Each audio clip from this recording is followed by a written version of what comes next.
Uh, Good evening, everybody. This is the October 24th, 2024 meeting of the Needham Conservation Commission. I'm Dave Harrer, Conservation Commission Chair. As a reminder, this meeting is being broadcast to the town's YouTube channel and via Zoom, and is being recorded for publication, later viewing, and administrative purposes.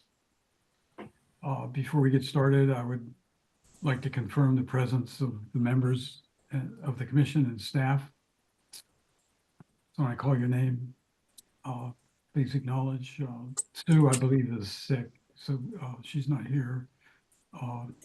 Clary, I don't see her on the screen.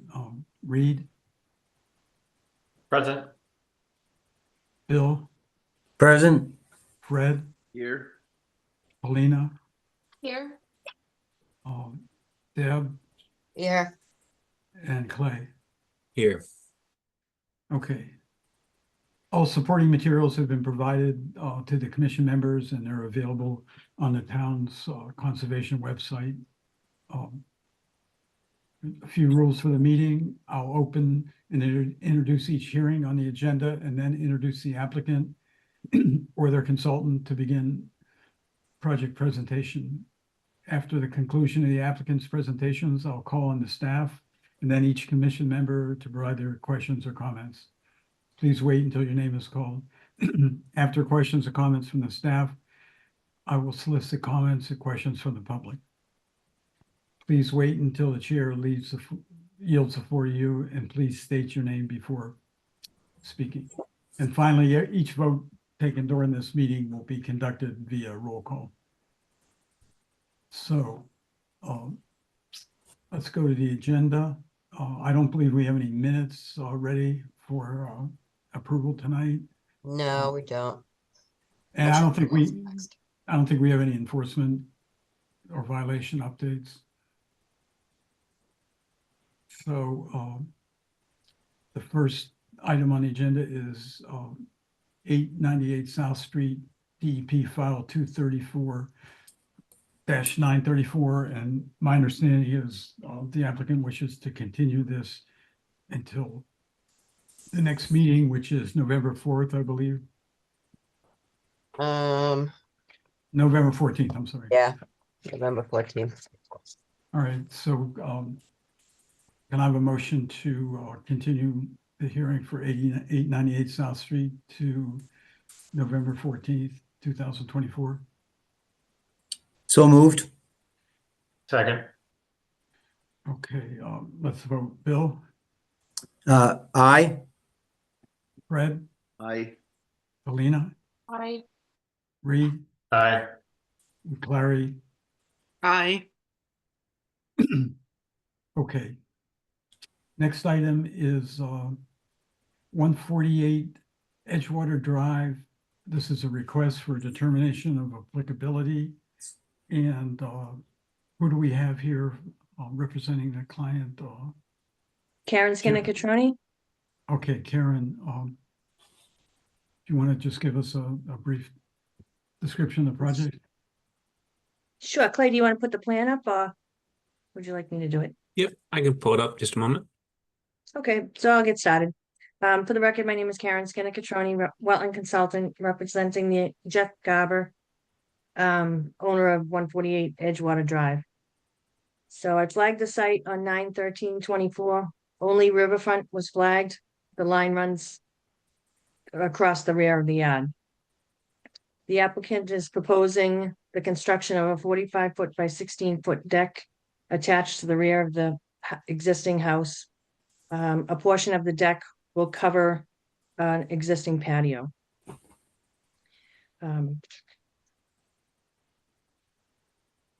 The deck will have 6 to 7 footings. All footing holes will be dug by hand, and all material will be taken off site. The work is proposed 110.2 feet from the riverfront line. Oops, sorry about that. No trees have to be removed in association with the project. We have not shown the erosion control on the plan because of the distance to the riverfront and the minimal excavation But if the commissioner like, we can show that on the plan.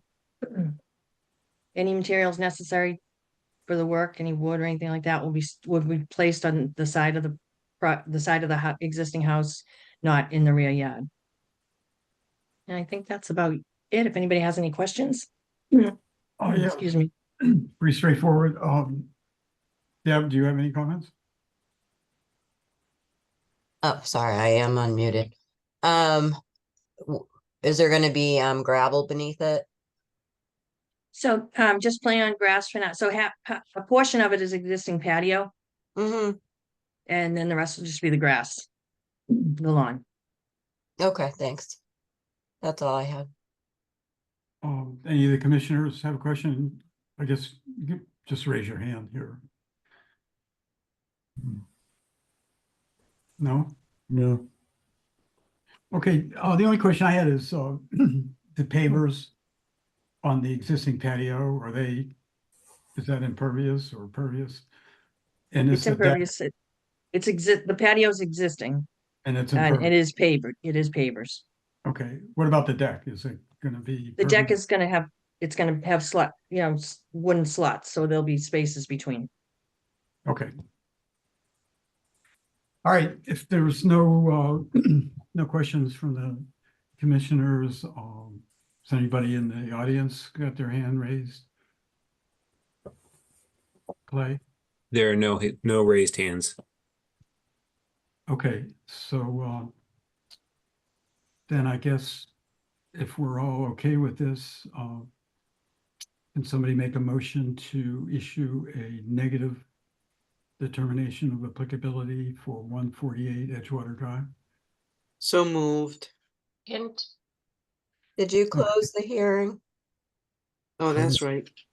Oh, you got to close. All right, sorry. You'd think I'd remember this by now, right? Mhm. I'm getting old. I gotta write this down. Close the hearing. Okay, so can I have a motion to close the hearing for 148 Edgewater Drive? So moved. Second. Close the hearing. Okay, so let's vote. Bill, Aye. Fred, Aye. Helena, Aye. Reed, Aye. Larry, Aye. and the chair votes aye. Okay, so now Great. could we have a motion to issue a negative determination of applicability for 148 Edgewater Drive? So moved. Second. Okay, let's vote. Fred, Aye. Helena, Aye. Reed, Aye. Larry, Aye. Bill, Aye. chair votes aye. Okay. Great, thank you Thank very much. all Have a right. good night. You too. Okay, moving along, we have it's open hearing for 0 Olin Way, request for determination of applicability. This is for a dog walk. And seems pretty straightforward. If there's somebody here that wants to give us a brief summary of the project.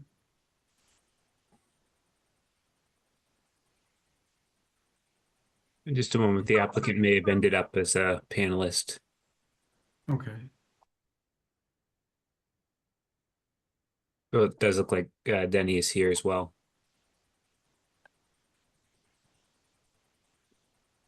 Denny.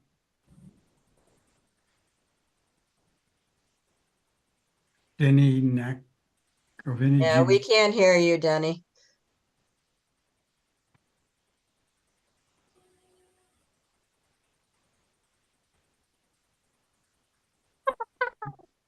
Denny or Rick. Yeah, I did think that Rick was planning to attend, so Let's see, can you hear me now? Yeah, yes. Okay, this time I had my audio connection wrong. yeah. So Denny, do you want to give us a brief summary of the project? Like I said, it seems pretty straightforward, but. Sure. The Sudbury Trail that we have is a 4.6 mile trail in Wellesley that follows the Sudbury Aqueduct. But a piece of it goes into Needham, and it's right around the skating rink, where it goes through a wetland area that we had previously worked on with a boardwalk about 10 years ago or so. The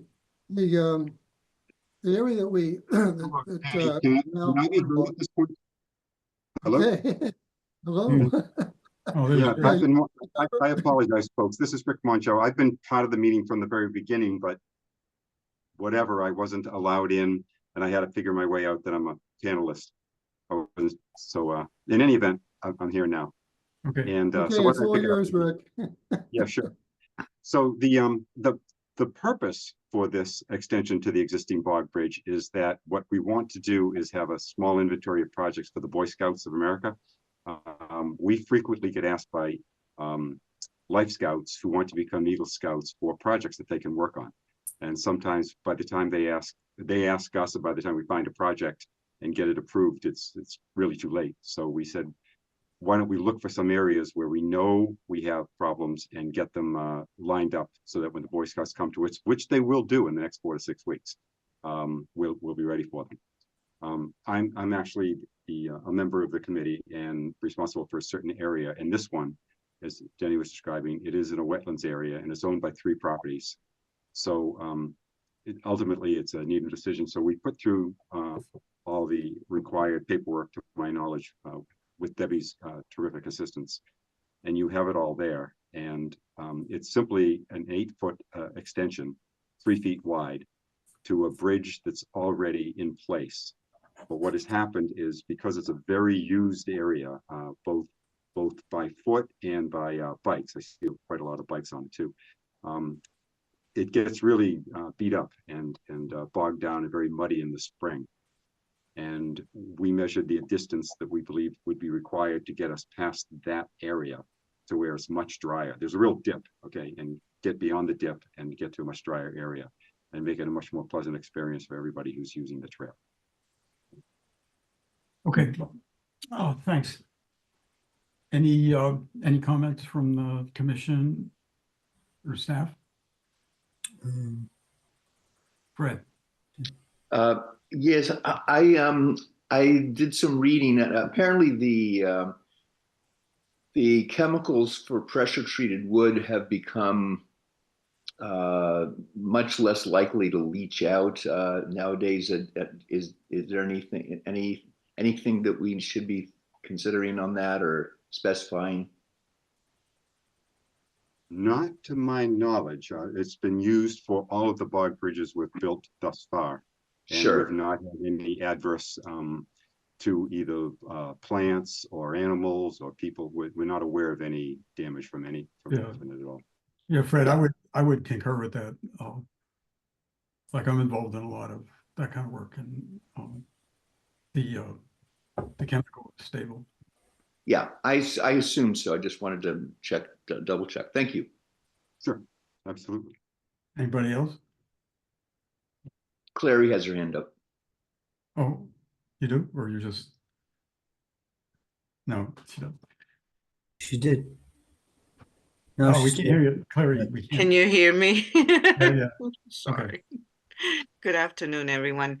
Rick, yes, I agree with Dave that Fred, the wood preservatives, unless they have been preserved with alkaline, there's very minimal impact. But Rick, on the aspect of making this a more sustainable kind of path, in terms of the materials and what you're planning to do differently to make it more resilient, I guess, because that area, I've walked around that area and it is quite damp.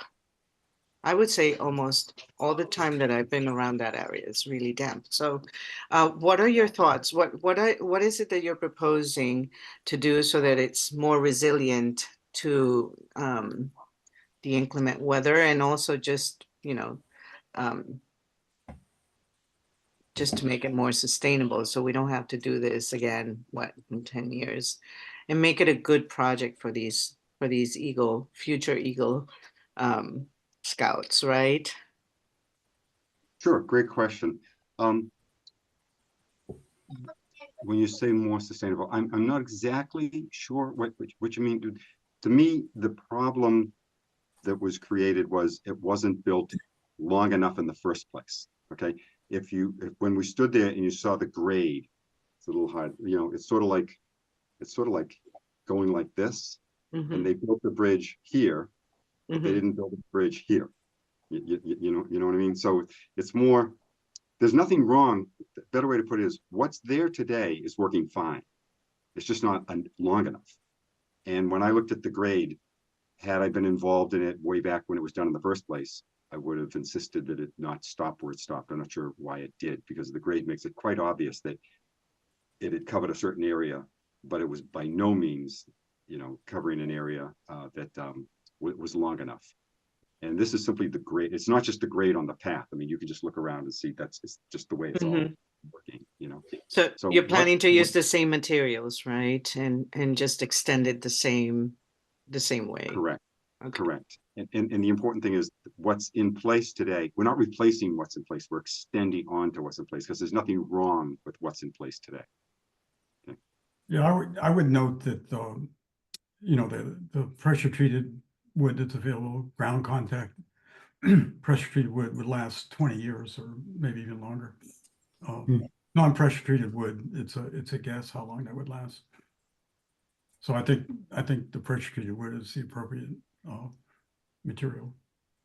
In my experience, it's used quite a bit. Bill, you had your hand up? Yeah, the plans that you included from Wellesley, with respect to the bog bridge that you're gonna make, it's same as the bog bridge that's already there. But it cautions against, if the area floods. Does that area flood? Does the extension area flood? It cautions against it that if it floods, the bridge, the design could move and cause a hazard. Do you know if it floods?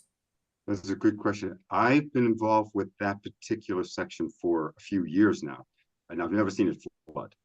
Ever. Okay. It's muddy, but not flood. Yeah. It mentions that, and so Yeah, great just question. wanted to check. I would add one of the advantages of a sectional bog bridge is if it does move, you can move it back in place. Whereas, Yeah. Otherwise, if it was a flooded area, you'd have to have a completely different construction. All right. So any other questions? All right. So can I have a motion to close the hearing for 0 Olin Way request for determination of applicability? So moved. Are there any other people in the room that have to be invited to speak, or is who've done that? Yeah, I don't know, Clay. There are no hands raised in the audience.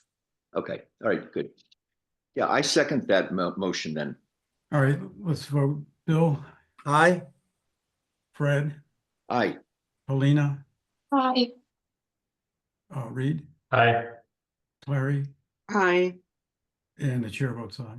Okay, so now can I have a motion to issue a negative determination of applicability for 0 Olin Way? So moved. Second. Okay, let's vote. Bill, Aye. Fred, Aye. Paulina, Aye. Reed, Aye. Larry, Aye. and the chair votes aye. All right, thanks a lot and good luck. And if the Boy Scouts were running out of projects, tell them to call us. We got plenty of projects here. Trail signs. I will absolutely pass that on to them as I inform them this is available. Thank you very much. Rick, folks. do Really you want me appreciate to mail this out to you, Rick? Or do you want to pick Uh, it up, or? it. Can you mail it out? Sure. Just email me your address. that you want it sent to. Yes. Okay, great. Okay, thanks.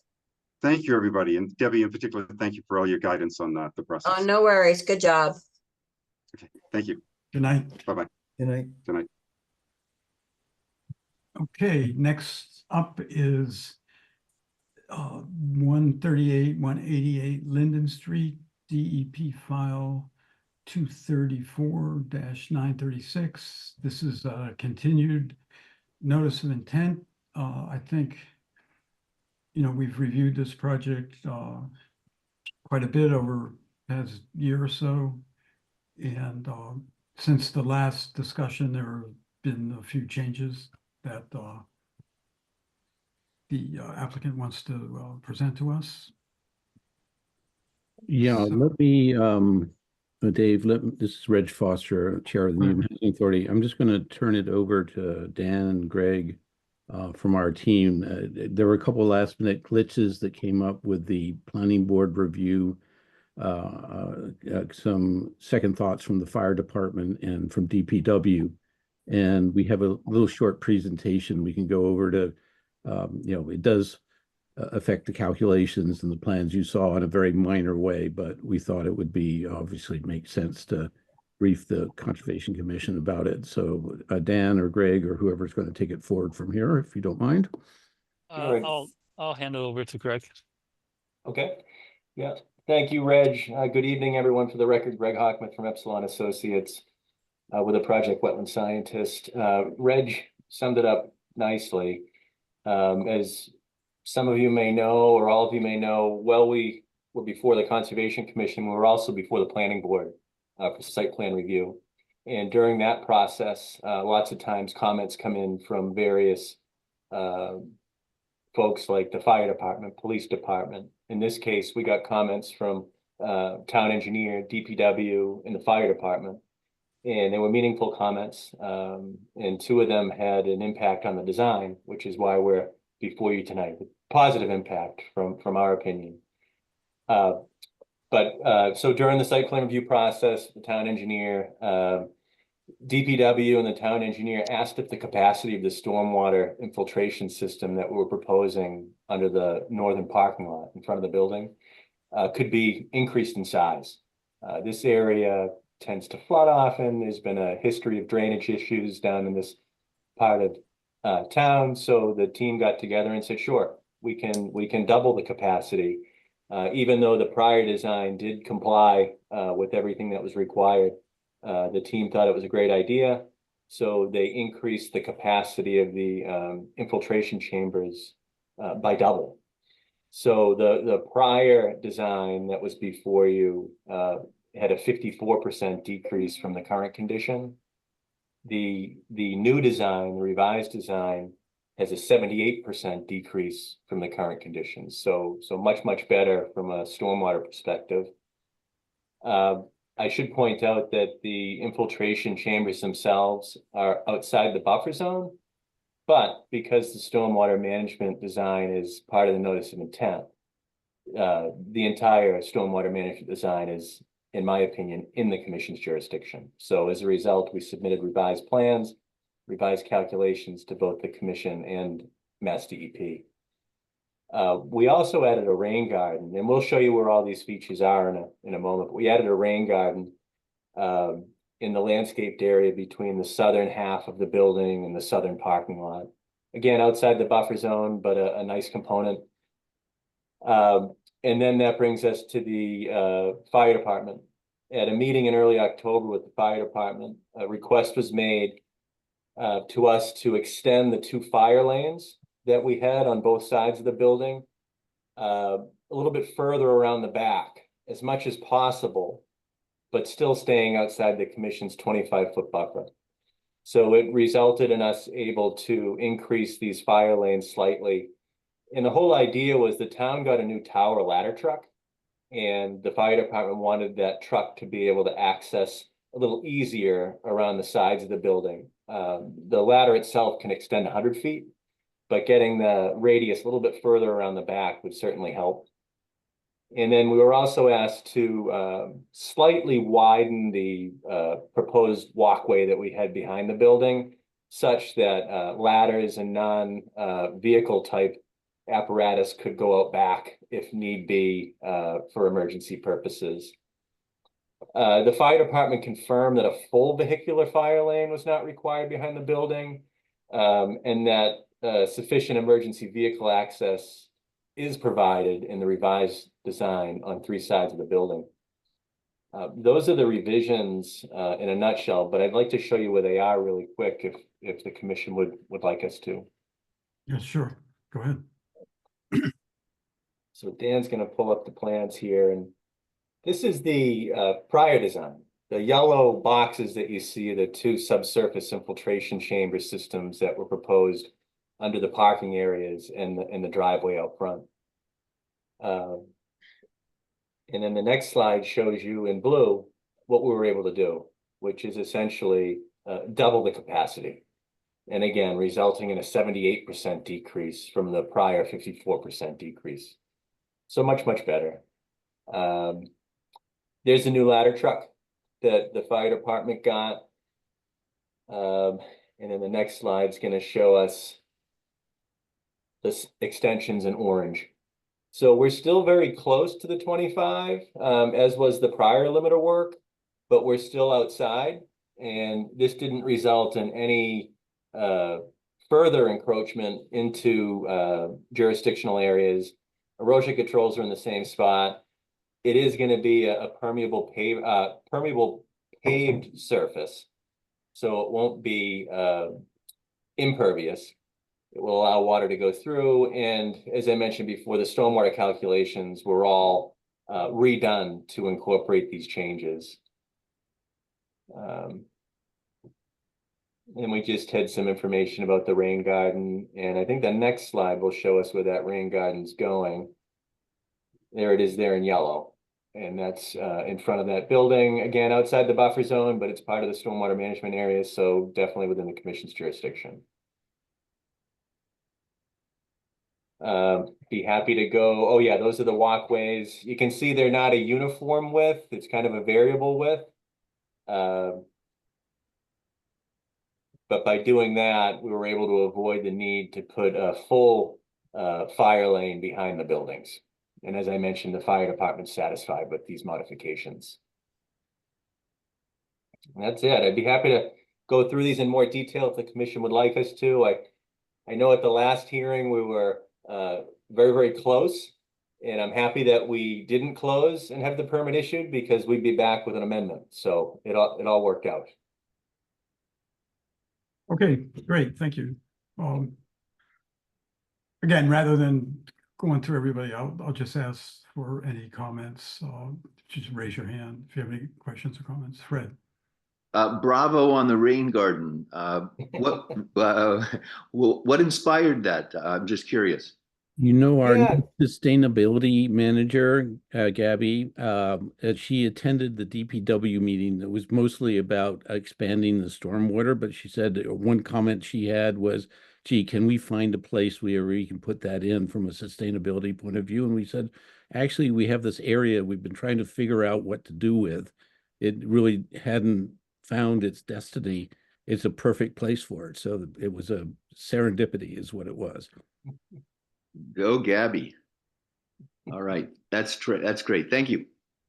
Okay, anybody else? Clary. Yes, I agree with Fred. It's great job. The capacity increase from 54 to 78, that's significant.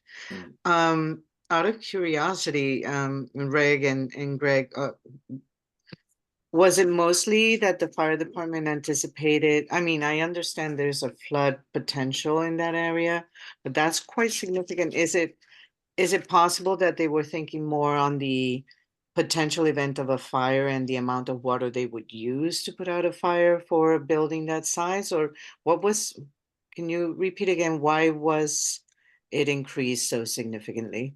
I can jump in a little bit. What happened, we all know that we had our flood event last August 7th or 8th, 23. And that's completely, it was totally a separate thing from the fire department. There's no connectivity between the two. Had nothing. And it was two separate sort of second thought itis things that happened very late after we've already met with them several times. And with respect to DPW, they actually have a plan they're working on right now with an outside consultant on this area and a number of other areas in the town that were, had flooding challenges last year. And they're expecting to get some formal analysis done by this summer. And just sort of on an informal basis, they said, would you mind consider doing that? Because we think it would help. We can't prove it, but we just know it would help. And we said, Betsy Collins is here tonight, our new development partner from Peabody Properties, who's sort of taking over the driving of the bus or the Queen Mary from here, from the Needham Housing Authority, said, yeah, we'd be happy to accommodate that. So we did. That makes sense. I think it's commendable. I also believe it will increase the cost of O&M in the long term. Remind me again, Greg, where is this discharging? What, I can't remember how it was designed to function. Yeah, so I don't know if Hancock's on the call. I believe they were going to be on in case any pointed stormwater questions came up. But it's my understanding that these systems are designed to infiltrate. Infiltrate? Yeah, and there is an emergency outlet that would allow discharge during above average storm events. Actually, Olin from Hancock is on the call. He's being great. promoted. Great. Our landscape architect Curtis Puncher is also on the call, just in case there's any questions. And he's in the attendee. Do you want me to step in here? Yeah, please. Olin, I'd much rather the engineer talk about stormwater than the wetland scientist.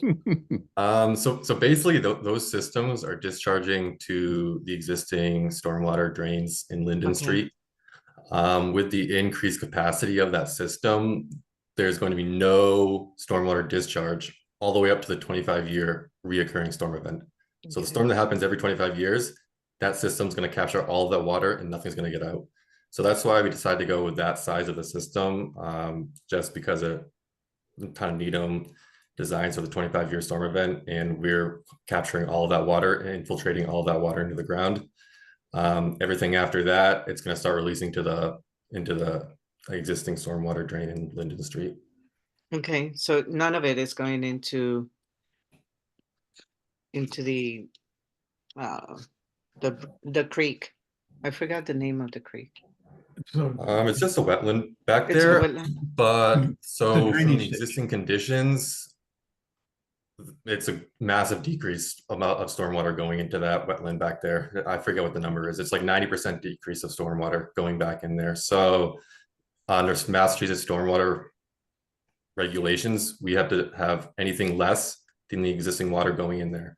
And since we have a 90% decrease, we meet that requirement. Okay, thank you. So Reed, you had a question? Yeah. So are these changes? Are there any additional trees that are coming down, or is there any change to the landscaping that we've already seen? Do you want Curtis to take that one, Dan? Yeah, Curtis, you want to? There is no additional trees being taken down. That I think is a short answer, but Curtis can provide further details. Yeah, that's correct. There's no difference in tree removals. However, we did lose a little bit of space with those additional fire lanes in the back. There is some reduction of new planting within the 100-foot buffer, but no change to anything in the 25-foot buffer. Were those changes given to me when I was drafting this permit? Yes, those numbers were sent to you today. The sort of Those are the accurate numbers. correct. Okay, thank you. Great, thanks. All right, anybody else? Okay, good. So I believe we have a order of conditions to review later, so I think we can close this hearing. But before we do that, Clay, is there anybody in the audience that has their hand up? I don't see any. Oh, there is intermittently a hand in the audience. One moment while I promote them.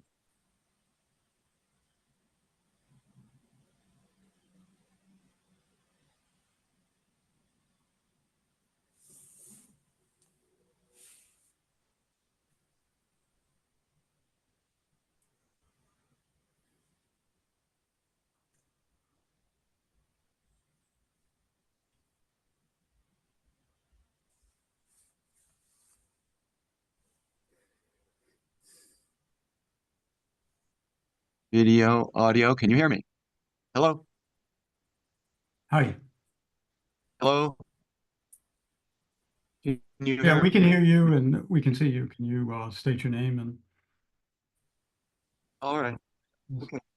Yeah, all right. My name is Ross Donald. Gathered my You're breaking up, Ross. laptop at the Yeah. okay. Yeah, well, try and make it work. I might recommend if you turn off the video, it I've got might.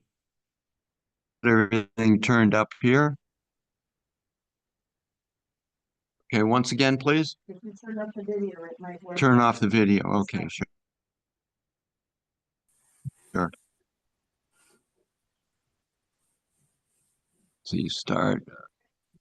Don't know. All right. Well, we have a number of people that You're still breaking up, Ross. would like to speak. I'm we went. Ross, Well, we'll keep trying it. Your audio is breaking up. Oh, we can't hear you clearly. I've been reviewing the breaking up. Yeah, you're breaking up as well. Okay, well, I'll just keep going. I've been reviewing the Ross, we can't hear you clearly. Article 6. All right. Well, are there ever going to be hearings in person? Maybe someday, but right now we're on Zoom. Are you ever going to, are we going to be able to continue these hearings with our participation? Yeah. Well, yeah, I'd like to continue these hearings with our participation in one way, shape, or form. Hello? Yeah, I mean, if you have some comments, we're all ears here. Right. But you know, I don't know if you have. Yeah, but you're telling me I'm breaking up. Yeah, my Well, comments are about if you have access to a like a cell phone or a good phone, I can give you a number. And if you want to call in, I can move you back over to present that way. That might be a stronger connection if that's helpful. Okay. Yeah, you want me to just go to the town webpage and click in? Let me see if I can get you a phone number to call into. That might be a better connection. Just looking for the information here. Okay, okay. Number? Just a moment. Where are you getting that from? The town webpage? I'm trying to pull it from Zoom. Unfortunately, the information as host doesn't come to me as readily. Your last few statements seemed clear enough. Maybe it was just an intermittent thing. All right, let me try phone here.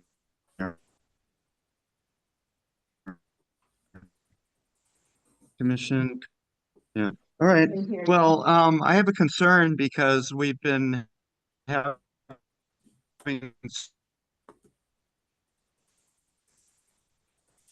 several hearings, and that studies the report present some changes. Like the first, one of them was the let's see, the police chief, the fire chief. The first, the hearing, there were no comments. You know, it turns out that there are comments, and now we're still hearing that there's been changes in the that go into the application, change the application to such an extent that you're going to be able, you're going to have to say, when does that happen? Anyway, well, all right, that's my comment. All right. Do you have anything else? On that, I just think one of the rules seems to be regarding Article 6, or what I've heard called wetlands values, and I interpret that to mean if there is if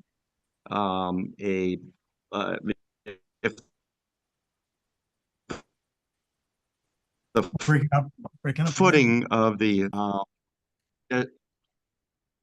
designated distances, that somehow it's legal, and that it's 101 feet would be okay. It's less than 100 feet, you know, distance to a stream or an embankment or something like that. But nevertheless, if it's 101 feet and legal by the measurement, I would still question whether all these areas, for instance, if there's sunlight and shade and so forth, and you have a situation that is workable now, and there are the present values with the future values, with all the disruption and changes and everything, what present values that we have now could be considered valuable enough to not disturb, in terms of that goes up 4 stories, that's 101 feet away, and legal by 1 foot, is still going to have an adverse impact from, you know, a measurement that is maybe hard and fast on a survey, to an ecosystem, you know, which isn't going to be stopped by boundaries. And there are a number of these things that would be wildlife habitat, you know, or is it if does this development adversely affect wildlife habitat, if that's considered to be a value, a wetlands value. I've seen in the 14 years I've been here 2 fawns that were just born, just dropped. One of them was sort of deep between the on the stream, as you call it, a parking lot at Chambers Street, and then comes up and runs between Maple and the back of Linden Street, over more near the wetlands, or rather the swampy area beyond the parking lot, between the parking lot and the railroad tracks. This wetland habitat, or this wildlife habitat, would not be there. It would be negatively affected. It would be, Rods, can I just interrupt a second? I think, it would you know, disappear. the Conservation Commission I'm not sure. The Conservation Commission has reviewed this proposal, and you know, I believe that the consensus is that it is you know, an improvement to the current situation, number one, and number two, that it's compliant with the various requirements of the local and state Wetlands Protection Act. So if you have a specific issue where you feel that the project, you know, is violating some aspect of these regulations, that would be good to hear. But in general, you know, we have reviewed this quite a few times and feel that it is, you know, within regulations and actually an improvement of the current situation. Well, yeah, I mean, you can say there's an improvement. I say there's no improvement. There's going to be no improvement over the next 2 years, and there's going to be no improvement over the first, 4.5 years of construction on Linton Street, and then further construction on Chambers Street. I mean, that's I don't, I wouldn't you're call entitled to it that. an improvement, but that's an interpretation, I think. Yeah. Yeah, I know, but nobody else is bringing that point of view to the table here, so to speak. So that's the point of view I'm bringing, which we haven't criticism. The people that you've been hearing from are paid consultants that are designed to push this project forward. I don't have $1 million to present all the information. We've had several public hearings, and you know, we've received some input. So again, if you got some specific issues, yeah, I have been at all the public hearings, you know, and no, I'm talking about the Conservation Commission hearings. That's our I have been to all the Conservation Commission hearings. Well, yeah, I don't know what point you're making. These are public hearings. The point I'm making is we've reviewed this quite a few times, and we've taken hearings have been continued.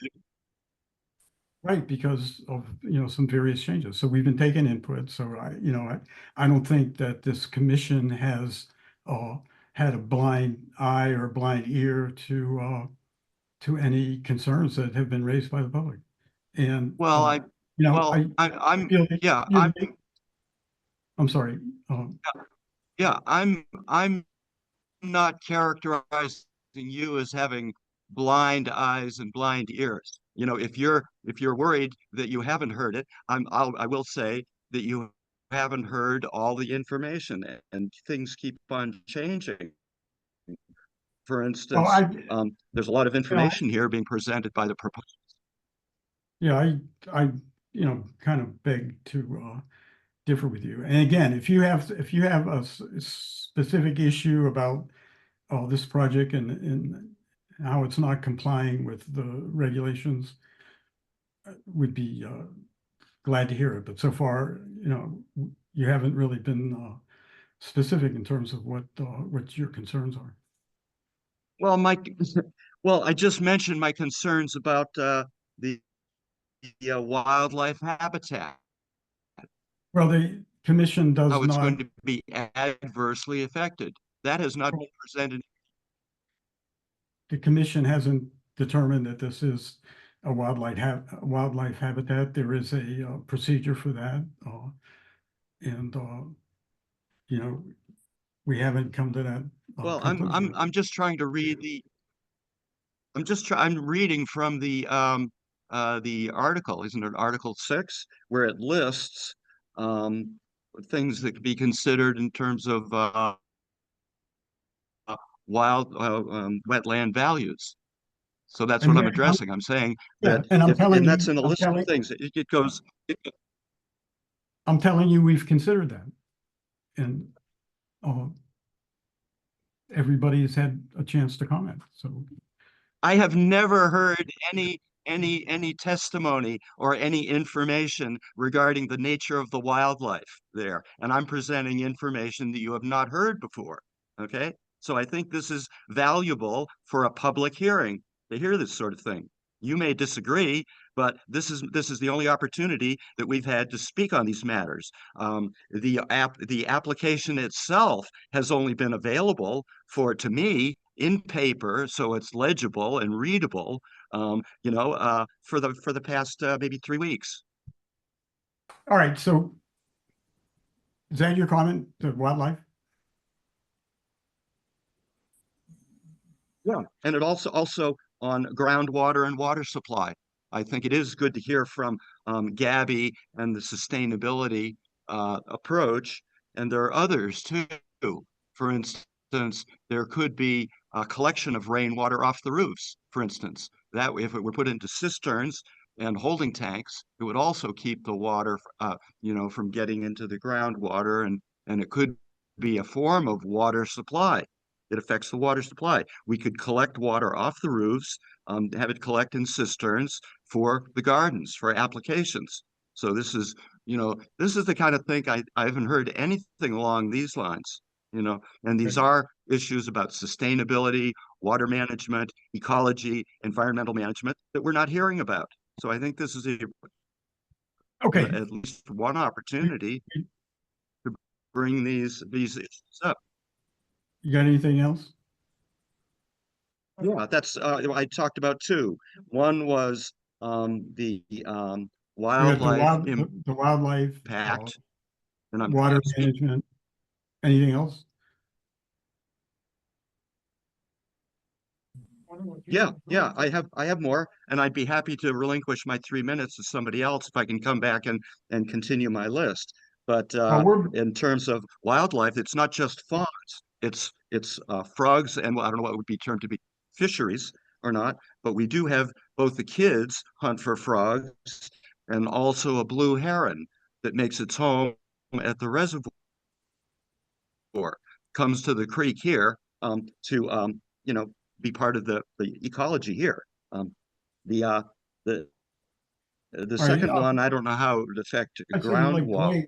Greg, you have your hand up. You wanted? Yeah, I'm going down my list of hello. Yeah. Yeah. If I could, I could make a brief statement with respect to wildlife habitat if you'd like me to. Yeah, thank you. So the project itself, it's not mapped with any priority or estimated habitat of rare species as designated by the Division of Fisheries and Wildlife, Natural Heritage and Endangered Species Program. We're not tripping any of the thresholds in the Wetlands Protection Act regulations that would trigger any type of wildlife habitat evaluation. We didn't observe any unique wildlife habitat components during our wetland delineation on site. But I think more importantly, we're not, the project itself, it doesn't extend any further into the wooded buffer zone that separates the project from the jurisdictional wetland resource areas. In fact, we're increasing the vegetated buffer between the project and the wetland resource areas in many locations. And we're incorporating many berry producing shrubs and other wildlife habitat features in our planting areas on a site that's predominantly pavement and buildings right now. So some people view wildlife habitat different than others. We're bound by what the regulations tell us that we have to do. But again, we're not in a designated habitat area, and we're not tripping any thresholds that would require any additional analysis other than what we've done. All right, thanks, Greg. Yeah. Oh, Fred, you had your hand up. Well, this is Fred. it. I was just going to say that listening to you, Mr. Donald, I was wondering whether your concern was more about the construction process than about the end result and how friendly it would be to wildlife. Well, I can compare and contrast the two. I think the negative impact of the adverse impact of the construction, the demolition, and all that is going to be significant. And that would be reason enough to, make a decision in a certain way. However, the end result after, well, first of all, the project gets on, it seems to be cut and fit, as we go and integrated programmatically with the rest of the property. And then it gets reduced to Linden Chambers, and we have,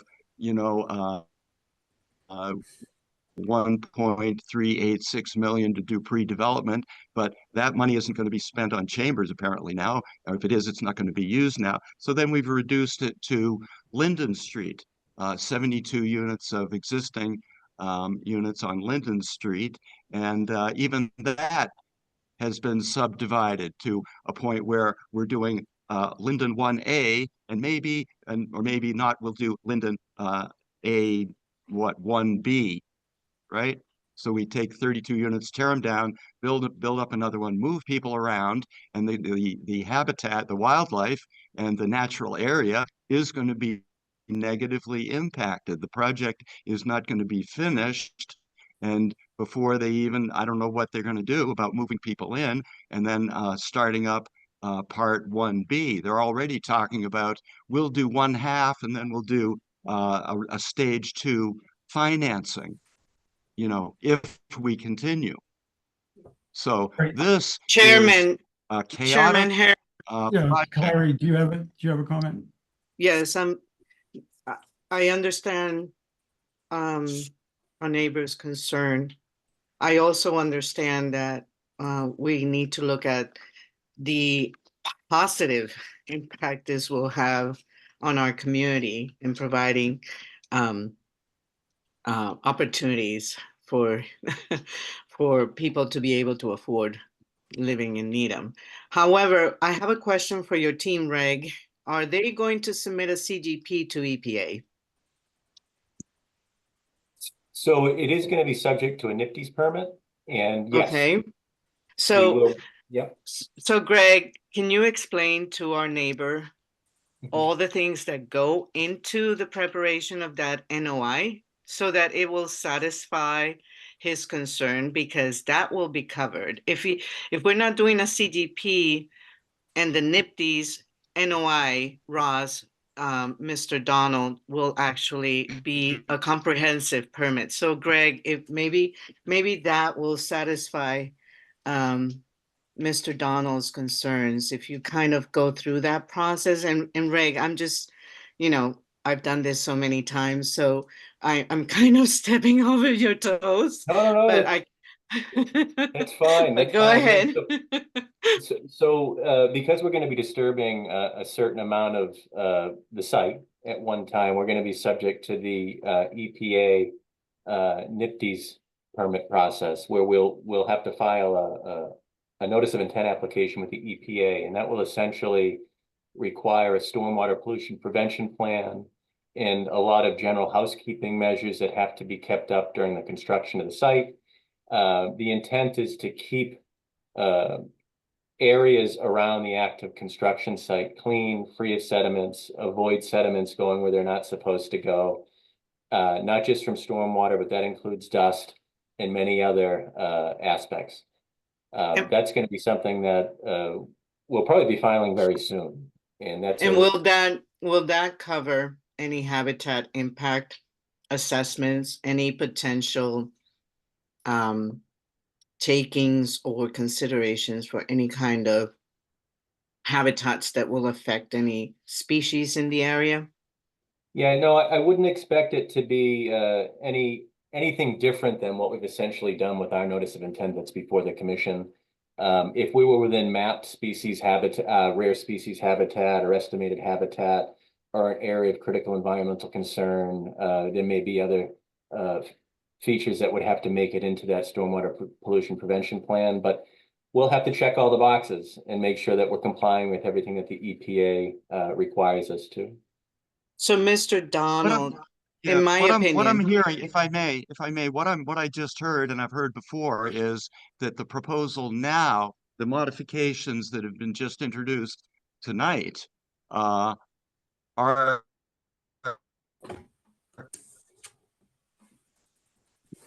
really no different. Like I heard on the trees that this change will be present no change from the original permit, as if no trees were now going to be cut down on, and to say well, there's been no change, so we're okay with the trees, is like it's a little bit of a misstatement. The original project We haven't is not issued a permit yet, Ross, so that's. acceptable from my what's point up. of view. All And the right, well, amount let's- of tree removal think- hasn't changed. I Right. think, I know, No, that's I what think- you're saying. I don't like the tree removal that was done in the original okay, project. so Ross, I think, You know, I think- that's objectionable. That's an I think- adverse impact. I think we've heard, your concerns and, appreciate your concerns and, but I think now. Well, I don't think you have heard my concerns. You know, Yes, I'm on a we- 0.3 of about 8 points here. Well, I think I'm gonna cut you off because, All right, well, there are expressed- other people here that want to speak as well. Okay, well, we'll go to the next person.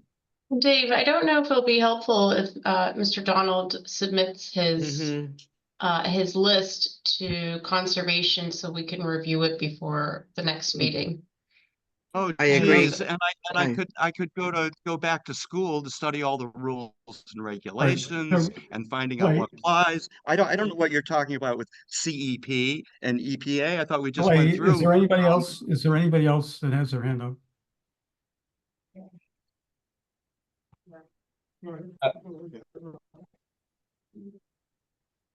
Greg, you got, Yeah, I was just gonna add, we were hoping to close the hearing tonight and Yeah. not continue. so, Craig, I'm sorry. Clay, is there anybody else that has Good their hand up? evening, Mr. Chairman. I'm sorry. Mr. Chairman, my name is Jim Burke. I live at 188C London Street, Okay, and I've lived there since May of 2007. I am a member of the Massachusetts Bar. I am looking for a full and fair hearing, picking up, and we have not had the opportunity to meet you face to face. We have long gone past the COVID, and we would like the same opportunity to speak before you personally, just as Reg and his support team had. We have deep concerns about the high water table. We have deep concerns about the containment. How many gallons does it hold? Where does the water go? And any questions from the board concerning those matters?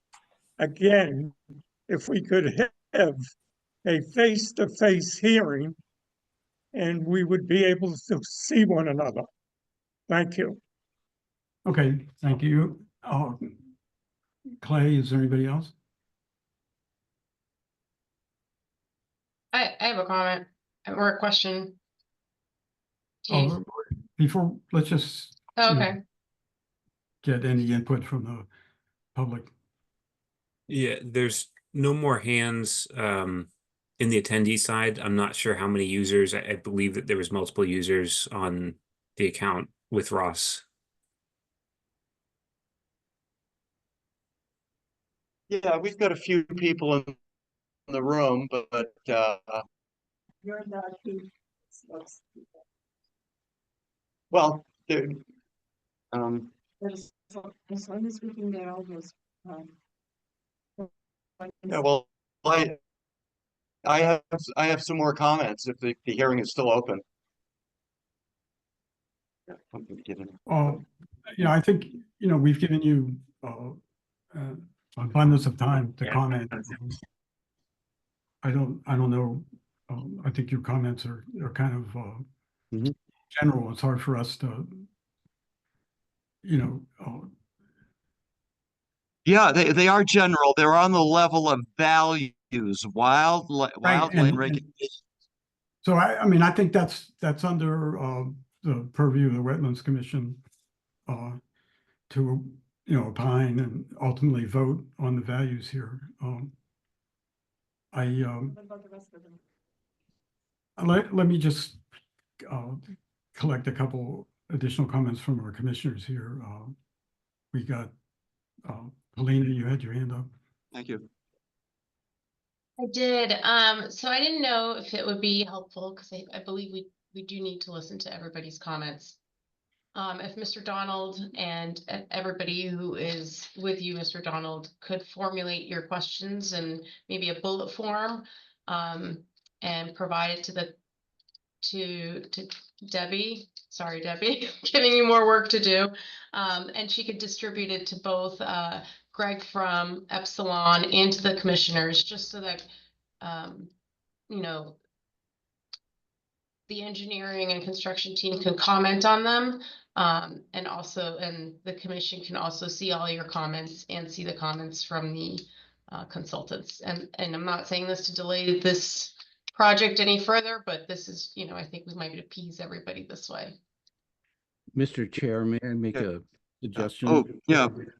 Yes, go ahead. So I've listened to Mr. Donald. He's repeated a number of concerns that he and his colleagues have that were brought up at the last planning board meeting. And I listened to what he had to say tonight. In my opinion, but of course it's for the commission to make a judgment about this. The concerns are not within the jurisdiction, even a broad jurisdictional dimension of the Conservation Commission, but it's not like they haven't been voiced before. And they just, as a point of information, the planning board public hearing is still open and will be continued next Tuesday. And that meeting will be in person. So, and Mr. Donald and his colleagues have attended those meetings in person. So there will be ample opportunity to bring up these matters and concerns and differences of opinion before the planning board and before they take any action on closing their particular public hearing. But into my ears, I did not hear any things within the purview of the Conservation Commission tonight. As Greg said, we were hoping to close this tonight, and I just wanted to assure the commissioners, to Clary's point, that these lists have already been provided, not in bullet point form, because that's a challenge, maybe, as Mr. Donald said, but they have been voiced at great length, and over all these members who were attending here tonight over one not so good conference line.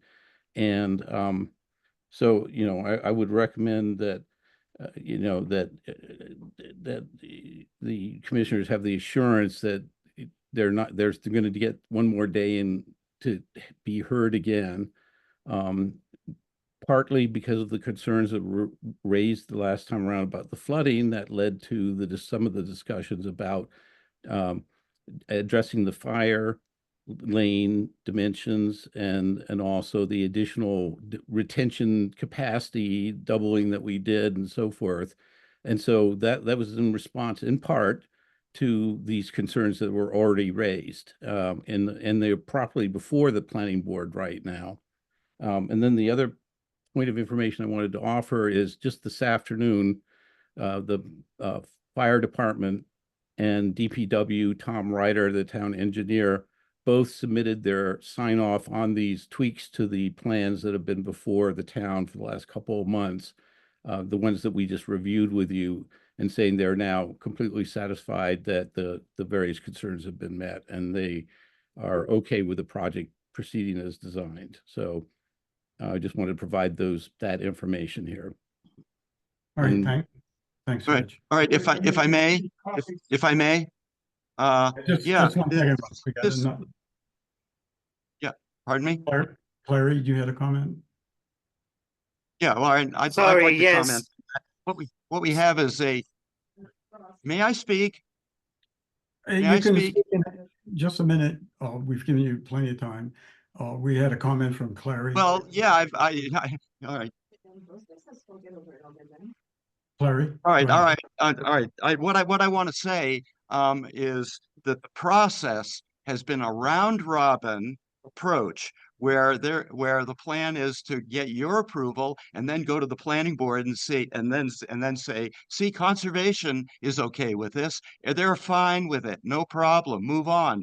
This is the problem. We've started off with Mr. Ryder having no comment in the original application. Now he has comments. And another problem with the process is that as a resident association, we are becoming vitally interested in what's going on, and we do not have access to these meetings, and we're going to be asking for reasonable accommodation to get consultants, as the Housing Commission, as the authority, has been able to obtain from the town to solve problems when they weren't able to work things out.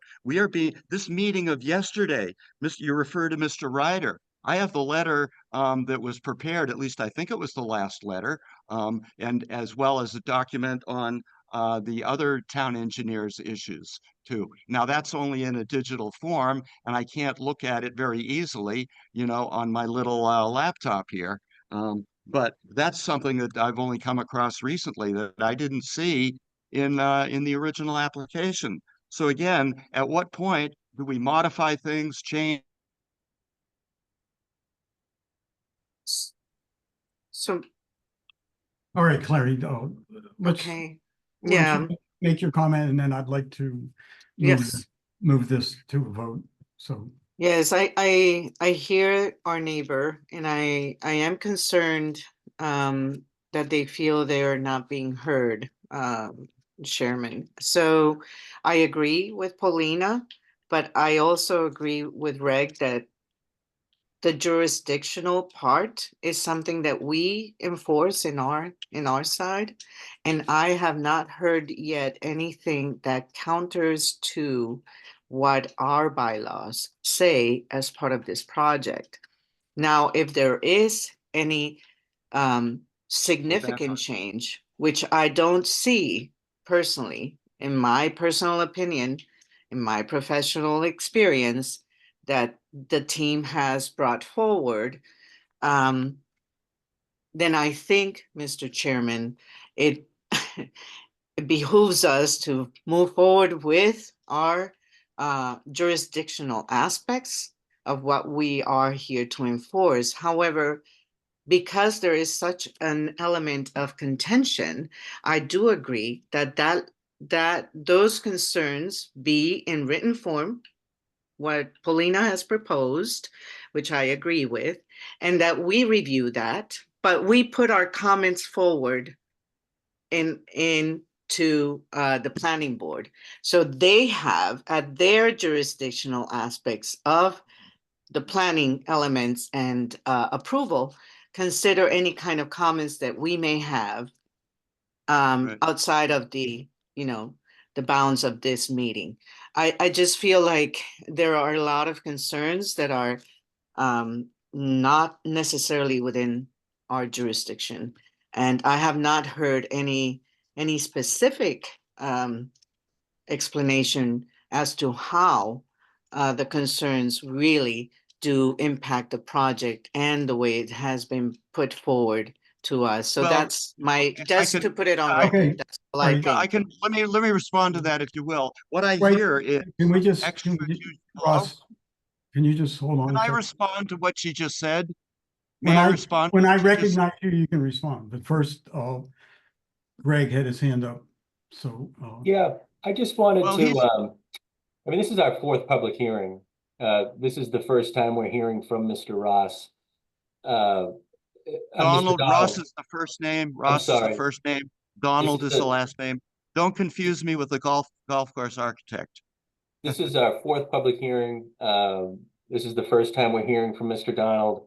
There's been some minor tweaks to the plan, but I think there's been ample opportunity for comments to have been submitted or public participation to have happened at any of the prior hearings. Geez. All right. Yeah, well, excuse me. This is the first time I've heard of you, Greg. It's very nice to meet you, so You know, the first time I've heard from you. Also, public participation is very important to us. We reformed the Tenants Association over our concerns about public participation. I heard Reg and other people referring to the meeting with the DPW and the fire chief and meeting with the sustainability expert. We have a role to play here, and we feel that we are being excluded deliberately for this. All right, okay. And that's my extrajudicial comment, or, you know, Right. jurisdictional. Your comment The is- jurisdictional problem with what I heard Ms. Cotu said was that she believes that we have a housing problem. That's beyond your jurisdiction too. We all know we have a housing problem, you know, but I don't have a housing problem. You don't have a housing problem, but you're creating a housing problem for me. So. All right, so Wait, if I may comment to Mr. Donald. Mr. Donald, the Conservation Commission, we only have jurisdiction within resource areas, which are wetlands and rivers. Yes, you don't have to go on that. I'm always trying to listen and learn what your issues are and what your prerogatives are. And it comes down to, as I understand it, the Needham bylaws regarding wetlands. So I think I've heard that people say to try and steer me on the right path, and I may have to clear my ears out a little bit more to hear you if you're saying something new. But what I wanted to comment was on that Ms. Cotu, and I'm sorry if I'm mispronouncing your name, was also referring to things beyond their jurisdiction. You know, you're saying you have a jurisdictional boundary, but then I hear about all the good things we're doing for the housing problem in Massachusetts. So, all right, I'm just, appreciate your comments, and thank you. At this point, I would like to close this hearing, and so I would like a motion to close the hearing for 188 Linden Street, DEP file 234-936. So moved.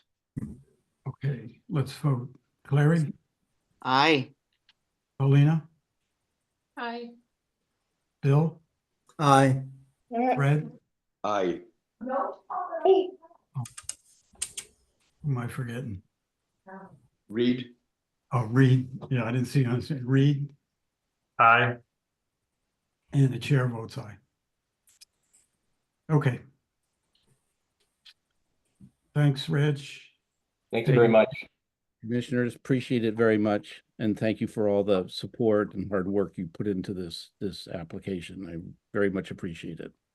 Okay. Have a good night. Good evening. All right. Well, thank you for your time and generosity too. Yeah, and thanks. We appreciate your comments. All right, moving on to the next item on the agenda, 56 Canavan Circle, DEP file 234-937. This is a notice of intent. And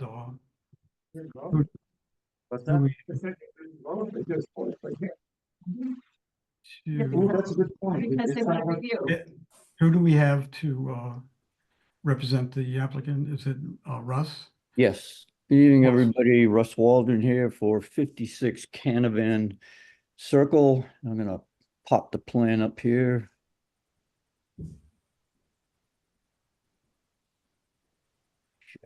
There we go. So this is a addition to the existing home. It's an enclosed addition that's 960 square feet and a permeable patio of 820 square feet. The closest distance from the addition to the BVW is approximately 74 feet. There are no portion of the project falls within the town's 25-foot no disturb buffer zone. The stormwater or the roof runoff for the existing house and the proposed addition is getting picked up and routed into a subsurface infiltrator. And we have the erosion controls shown here. And that's really it. It's pretty straightforward. Okay, Deb, did you have any comments? I just had one question. Okay. The stockpile area that's shown might be on another part of this plan. I don't know that there is one, is there? Deb, it's in the top right of that first plan set for the record. Okay. Scott Henderson, the civil engineer for the project. We scroll over. Thanks. Yeah, there you I'm go. just wondering if that area works with the construction happening in that same area. It might wind up being a little bit further back into that sort of elbow outside the 100-foot buffer zone. The goal and intent of showing it there is that we're going to strive to stockpile the excavation from that foundation hole in that area. From a procedural standpoint, we probably get the excavator in the back, excavate for the foundation, and then load, stockpile in that location, and then use a loader to grab that material, bring it to a truck out front, and then export it. In general, for the project, you're going to have a net export just because the foundation is the majority of the earthwork being done, and that's not coming back in. So by the time that stockpile has been created and then removed, at that point you get the foundation in, and then there's not a substantial amount of grading. So that's sort of the ideal location as far from the wetland as we can put it, and just to show that we're not going to stockpile on the other side of that rear yard, near the buffer zone. So All right, thanks. All right, so let me ask the commissioners if they have any comments. Clary? Yes. Just a quick question. How much material are we planning to stockpile, and for how long? a very limited amount that would probably be somewhere between 20, 30 yards at a time. It will be as there's material coming out for the full foundation for this addition, but at the same time that will be picked up and trucked off site. So I don't see a prolonged period of time with a large material stockpile there. Okay. I'm not very familiar with this area. Deb, are there any homes nearby? Any other adjacent property owners or anything that may be impacted by blowout of material? If anything, I'm just thinking potentially to just cover it, if it's going to stay overnight or something like that. We do. Well, we have a special condition. Oh, perfect. In the Perfect. order. Perfect. I think it stipulates any longer than 30 days it needs to be covered. Okay. But otherwise, we just require them have erosion controls around it, which Well, they're providing. as a best management practice, all you need to put is a poly tarp over it. You know what I mean? And So yeah. If I can interject, that site preparation figure includes a few notes. Note number 3 states that material stockpile areas will be surrounded by temporary erosion controls and covered with a plastic tarp. Perfect. So I got you. It's there. Perfect. I didn't see the fine print myself. I was trying to read the note, but it was cut off. So that's all I wanted to hear. Thank you. All right. Hey, Bill, do you have any comments? Me? No. Bill? No? Did I have my hand up? No. No, I was just calling everybody here. Oh, okay. Yeah. No, I'm good. Thanks. But I'll go back to that. Put your hand up system. I would do that if I didn't expect a lot of discussion or whatever, but rather than calling everybody individually. But any comments from anybody else? Seems pretty straightforward here. All right, Reed. Yeah, just so all to be clear, all the work is being done outside the 50-foot buffer zone, right? Correct. And within existing lawn or patio areas, no tree removal. So it's just, work outside the 50 foot. Okay, great. Thank you. All right, anybody else?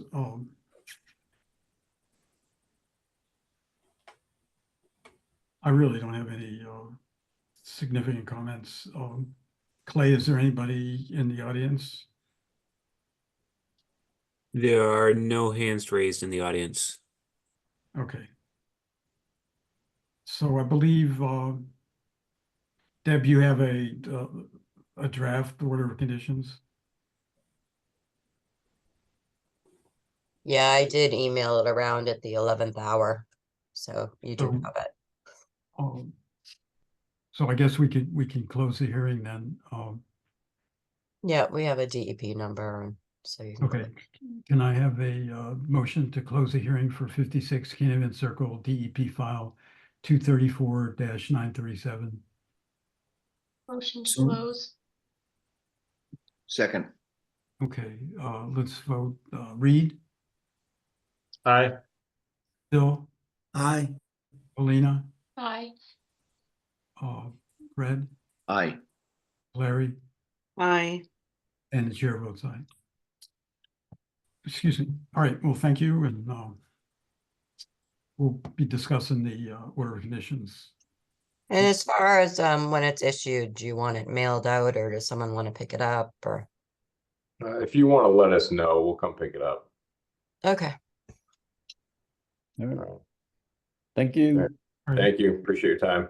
Yep, take care. All right, the final applicant item is 37 Mosley Avenue, DEP file 234-896. This is a request for minor modification. And do we have is it Michael or Daniel? Daniel here, yes. All right, Dan, do you want to just give us a summary of what you're asking for? No problem, Dave. So You, this is a I'm sorry, do minor- you want them to put up the plan, or do you want to put up the plan? If you're able to put up the plan, that would be great. All right, if Clay is available, he'll put it up. I Yeah. don't see him on the screen. Just a moment. Oh, he's there.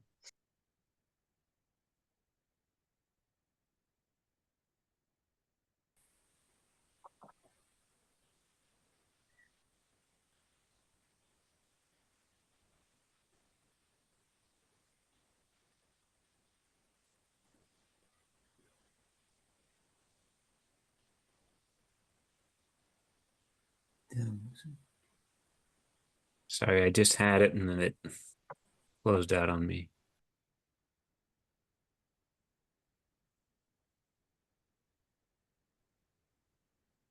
No worries, Michael or Daniel, you can continue with your description, I guess. Absolutely, Debbie. So what we're doing is requesting a minor modification to the originally approved plan from July of 2023 of last year that was originally approved by the Conservation Commission. All we are requesting is to be able to move the structure of the garage forward by 3 feet further away from one of the biggest trees on the property that's been in question. And I feel this would be a overall benefit for conservation as well as for us in terms of the complexities of building on the site.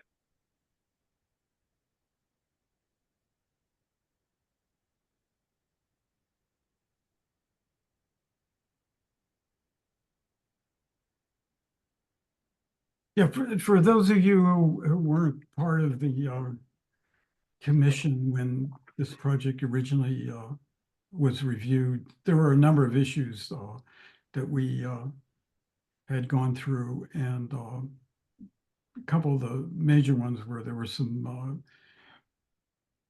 pretty sizable trees on the site, and we were, trying to come up with ways of protecting the trees. And so the tree that Daniel was referring to is on the plan to the left of the garage. And I believe the garage is going to be put on some pilings as to minimize any root damage that might occur through ordinary construction technique as well as the decks. So the garage itself won't be on pilings. However, the back of the garage, rather the left side closest to the tree, there's going to be a steel beam going across between the sides of the foundation in order to accommodate room for the roots. And then we're going to be doing a steel plate over that as well to accommodate it. Yeah, so I mean, in my opinion, these are kind of extraordinary measures that the applicant has agreed to.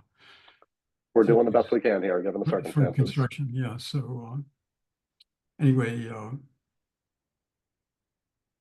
Deb, did you have any comments or? No, I think they are taking into account the tree.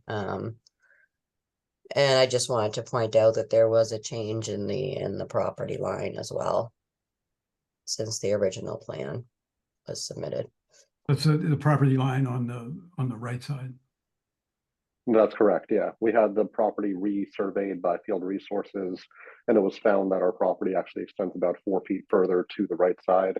However, we're keeping the location of everything else exactly the same as was originally approved, with the exception of what we're now requesting for the minor modification with the garage being moved further away from the tree, just to better accommodate while keeping the tree alive, basically. Okay. Anybody else have any comments? No? All right, Clay, is there anybody in the audience that has their hand up? There are no hands in the audience. Okay, so was this a hearing, Deb? Or no? Okay, so It wasn't a hearing, but you do need to vote to allow the minor modification. all right, can I have a motion to approve the minor modification for 37 Mosley Avenue, DEP file 234-896? So moved. Second. Okay, let's vote. Reed, Aye. Bill, Aye. Paulina, Aye. Larry, Aye. Fred, Aye. and the chair votes aye. All right, great. Good luck, Daniel. Thank you, everyone. I appreciate your time here. Okay. All right, so that concludes the hearings. There were a couple other things we had on the agenda that I would like to just go over quickly. I know time's getting late, but it was fun, right? Yeah, it was. The Needham Trail signage project, I had mentioned this before. Deb and I have been working on a project to trying to get funding for a project to upgrade and put in new trail signs at various places around Needham. There's actually like 11 different open space areas. The two biggest, of course, are Ridge Hill and the town forest. And the trail wayfinding, the signage has really deteriorated over years. I even get lost, and I go out to these places all the time. I bump into people all the time that get lost. You know, some of the kiosks are a little shabby, and in a couple of places, the entrance signs are kind of shabby. And so we got a budget of about $100,000 to do this. And we had a kind of a broad scope to cover everything, but I know the quotes we're getting are kind of getting a little out of hand. So we may have to reduce the scope of the project. But anyway, by November 1st, there's like a 2-page application to submit to the Community Preservation Committee. And this funding, if it's approved, would come from the community preservation funds that the town collects. And so, you know, we've talked to different people in the town, and everybody seems to be favorable to this project. We talked to the Park and Rec Department and the Select Board, and they, and together with the Conservation Commission, they control most of the sites in town. I don't know whether you know it or not, but of the 11 sites, open space type sites, they're all controlled by different entities. They're all owned by the town of Needham, but they're controlled by different entities. And so we need to get, all these entities, the select board, the park and rec, school committee, conservation commission on board as we move forward. So I just wanted to, mention this, and we have some more information. We have a presentation. I don't want to go through it tonight, but once we firm it up a little bit, I can make the presentation to you all. And the actual decision as to whether this will be funded will probably occur near the first of the year. And then it goes to the town meeting, which I think is in May. Then the town meeting has to approve it. And so if we get the money, then the work would be done next summer, hopefully. So the other thing I want to mention is we need some volunteers for this project. In particular, to look at the trails and decide where should we put the signs, Oh, sign me up, Dave. Yeah. And I'll go with my GPS and geocode all the areas that we have. And that's a good start. I walk there every day. Yeah, I So know you do. I know you do. I do And all we the did- walking. we so- did take an initial stab at it to, try to get some quantities so that we could estimate it, but Yeah, and could sign me up, whatever you want, whatever you Okay. need. That's I'm in. great. That's great. And we Yeah. have, we have a lot of people who've expressed interest in volunteering, and Yeah. and Deb is trying to get the Trail Steward program started, which would- Oh, that's something incredible, Deb, if you can get that. yeah, It'd but be so good. but it's been a while. And, I won't go into the details, but it's hard to get that off the This ground. sounds like a good Boy Scout project, or I know sometimes. Or I high think- school. Yeah, or high school, they have to do a certain amount of volunteer Yep. hours. And Yep. I wonder if that's something that I mean, I don't know if you trust them, but I feel like that might be a good option. They might enjoy it, get credit for it, and, Yeah, also explore the area, and maybe they'll be excited to go visit them. I don't. No, that's a good idea. In fact, I would trust anybody that's willing to work for free. Because I mean, but they'll be monitored, obviously. It's not well, like but that's sort of the problem. I mean, I don't Yeah. want to go off on a tangent, but basically the direction that we've been getting is that the town, like the DPW and whatever, really don't want to get involved because they got so much to do. And so some of the heavy work, we were looking at contractors to do, but every project in the town on town property has to be subject to the prevailing wage law. Right, Mhm. which like Yep, triples, yep. it triples the cost of everything, and Mhm. that's what I we're- have seen, I've worked in another town, and they had a lot of Boy Scouts that they have to do like it's not a senior thesis, but whatever you have to do to like graduate from Boy Scouts.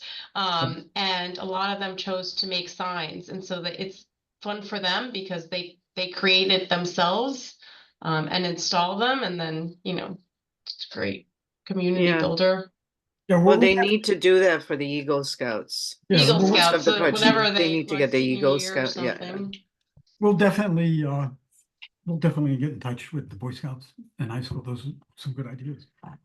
So Deb, if you need help, Oh, I need all kinds of help. oh, of course, but Yeah. use me because next year I'm gonna be doing a lot more stuff during the day that I'm not doing now. So I'm pretty free and flexible, so I can come and help you with that if you need a second pair of hands. Thank you. But just let me know because I would love to see that. Do you know how to use a post hole digger? The what? Do you know how to use a post hole digger? No, we're gonna Of course I do. The Okay. auger. I use augers. Come on, you're- seriously. That's not you're- nice, Dave. Of course I knew. No, I'm just Well, kidding. as long as I don't need to, take out my waders because those are a little bit, they don't fit me anymore. Let's just put it that way. That No, was. we can get you new waders. That's not- All right, so, no, that's great. And, on a just slightly different subject, next, like, I think it's in 2 weeks, the Rotary Club has, graciously volunteered to install the new bridge there at Ridge Hill. Oh, And- wonderful. And all the materials have been ordered by Elisa, Deb's administrator. And so, we're all set so that hopefully by the first week in November, that will be installed. Hopefully it doesn't rain that day, of course. Well, we got a course. rain, we got a rain date. Okay. Okay, so then the next item is the regulations. The update, we consolidated comments and put forth a new draft. I think it was a red line that showed the existing regs marked up with Did you comments. circulate that, Dave? Because I was gonna ask you about it and I haven't seen it unless I missed the email. It's on the, I believe it's on the town's webpage. Oh, is it? Yeah. Okay. Yeah. So at this point, I think it's pretty straightforward. I would just like everybody to say that they've read it and agree with it, or they got comments, or they don't care, or whatever. I just want to, move this forward because the next step would be to clean up the draft and then send it to the town council to get his, make sure we're not, doing anything improper. And then we'd have a public hearing to see what kind of comments we get from the public, and then hopefully publish the regs. And again, this whole thing is authorized by the bylaw. The bylaw specifically gives the Conservation Commission the authority to issue regulations. Fred, you had your hand up. Yes, thanks, Dave. I was wondering about whether you considered, are there any regulations currently about nighttime lighting? No, I didn't think so. I didn't think. And so does anyone have any thoughts that should be included in any form? What are your thoughts? Well, that's tricky. I believe I added that as a consideration in the wildlife habitat assessment section. That, and also somebody, I think maybe it was you or somebody else, brought up noise too, from like leaf blowers and all that. So I added that, and if I had forgot, we'll add it to the section on wildlife habitat evaluation, so that that would be an issue that people could address in their planning. So remind me again, does DEP have specific guidelines on lights near rare habitats or habitats in general? Are you thinking, Fred, just in general or specific to areas of priority habitats or rare habitats? Because obviously that falls under that, fine line where DEP has direct jurisdiction. Are you thinking we would be more stringent? I guess, what is your thought on that? Because there's a friend of mine at the church who's active in the dark sky movement, and she had been talking with a conservation commission in the western part of the state, who recently incorporated some of the some of the guidelines in their regs, I guess. Yeah, I And think that was Berkshire's, right? It was new. It might have been Berkshire's. Yeah, it was a new thing for me to even think about. Obviously, we'd only included in stuff that we have jurisdiction over. So, and I, since doing a little research on it, I know there's a bunch of different variables: the angle of the light, the number of lumens, the wavelength, the glare ratings. So I honestly don't know which of these variables has the greatest impact, and how.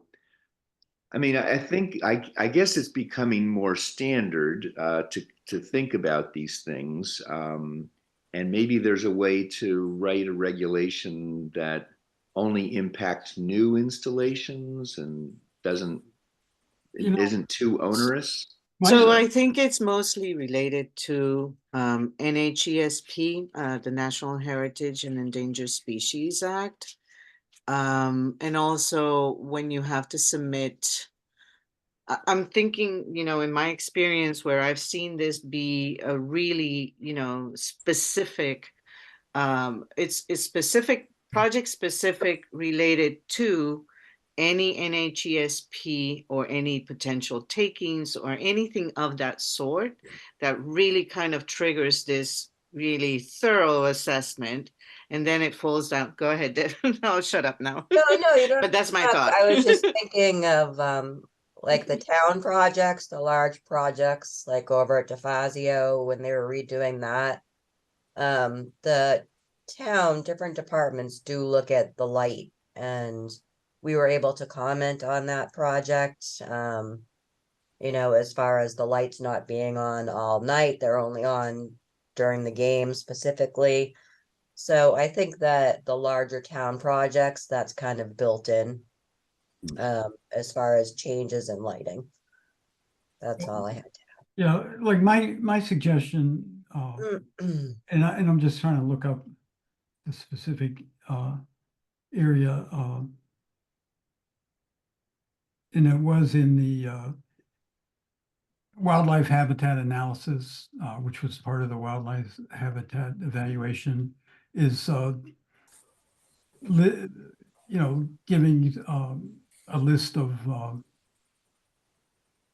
things to consider for mitigation measures, rather than establishing some strict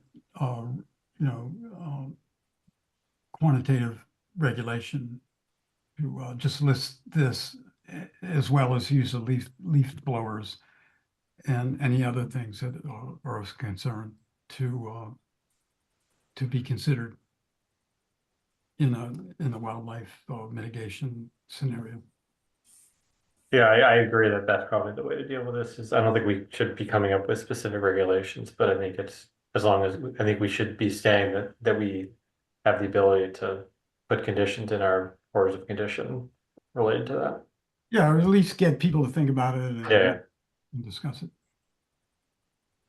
All right. Paulina, can I just Paulina, I wanted to let you know that I did circulate the regulations on the October 7th, along with the I think it's titled October 10th meeting minutes, and I included the draft regulation changes in that same email.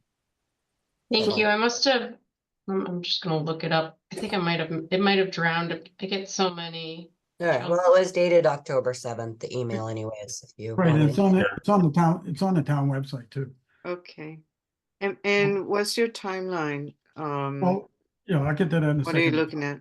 Yeah. I just wanted to see if Fred, you had your hand up. I'm not Fred, but Reed. Yeah, sorry. I was just gonna say, I've started going through it again, and I'll have some comments, mostly cleanup, but a few other sort of thoughts that I've had, but I'll try to get those so that Deb can circulate them for the next meeting. Yeah, okay, as far as timeline, our next meeting's like in what, 3 weeks? Mm-hmm. So let's agree that by the next meeting, your last chance. Okay. And then we'll clean it up and get the town council to look at it. And he's busy, so I don't know how long that's gonna take, but yeah, I think we made some progress. I know a lot of the stuff I put in here is mostly procedural stuff, you know, because my thing is, in fact, Deb and I were talking about this today.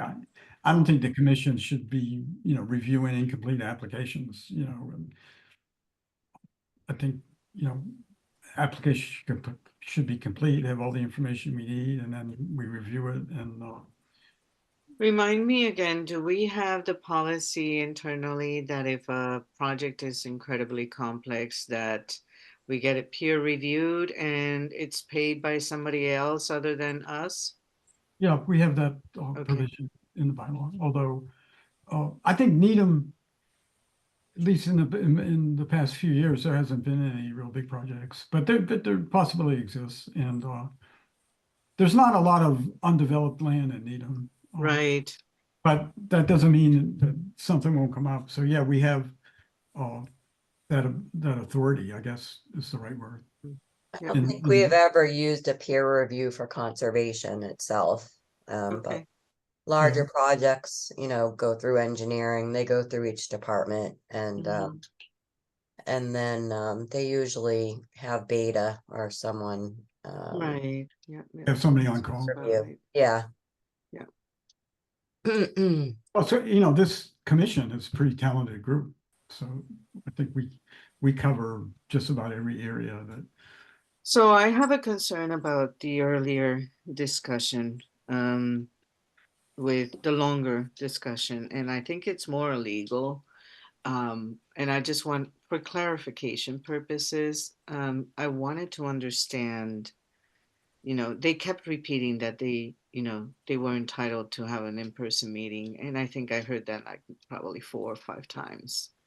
So for clarification purposes, can you please clarify, you know, how do we stand in that particular claim? And also, you know, Well, you know, on that, I think the accommodation piece got me a little bit at the end there. You know, I think we need to be cautious. That's all. And I think what you did was correct to close the hearing. I don't disagree 100%. I'm in agreement with that. But let's talk about the accommodation piece, which kind of threw me off a little bit because I wasn't sure where we stood on that.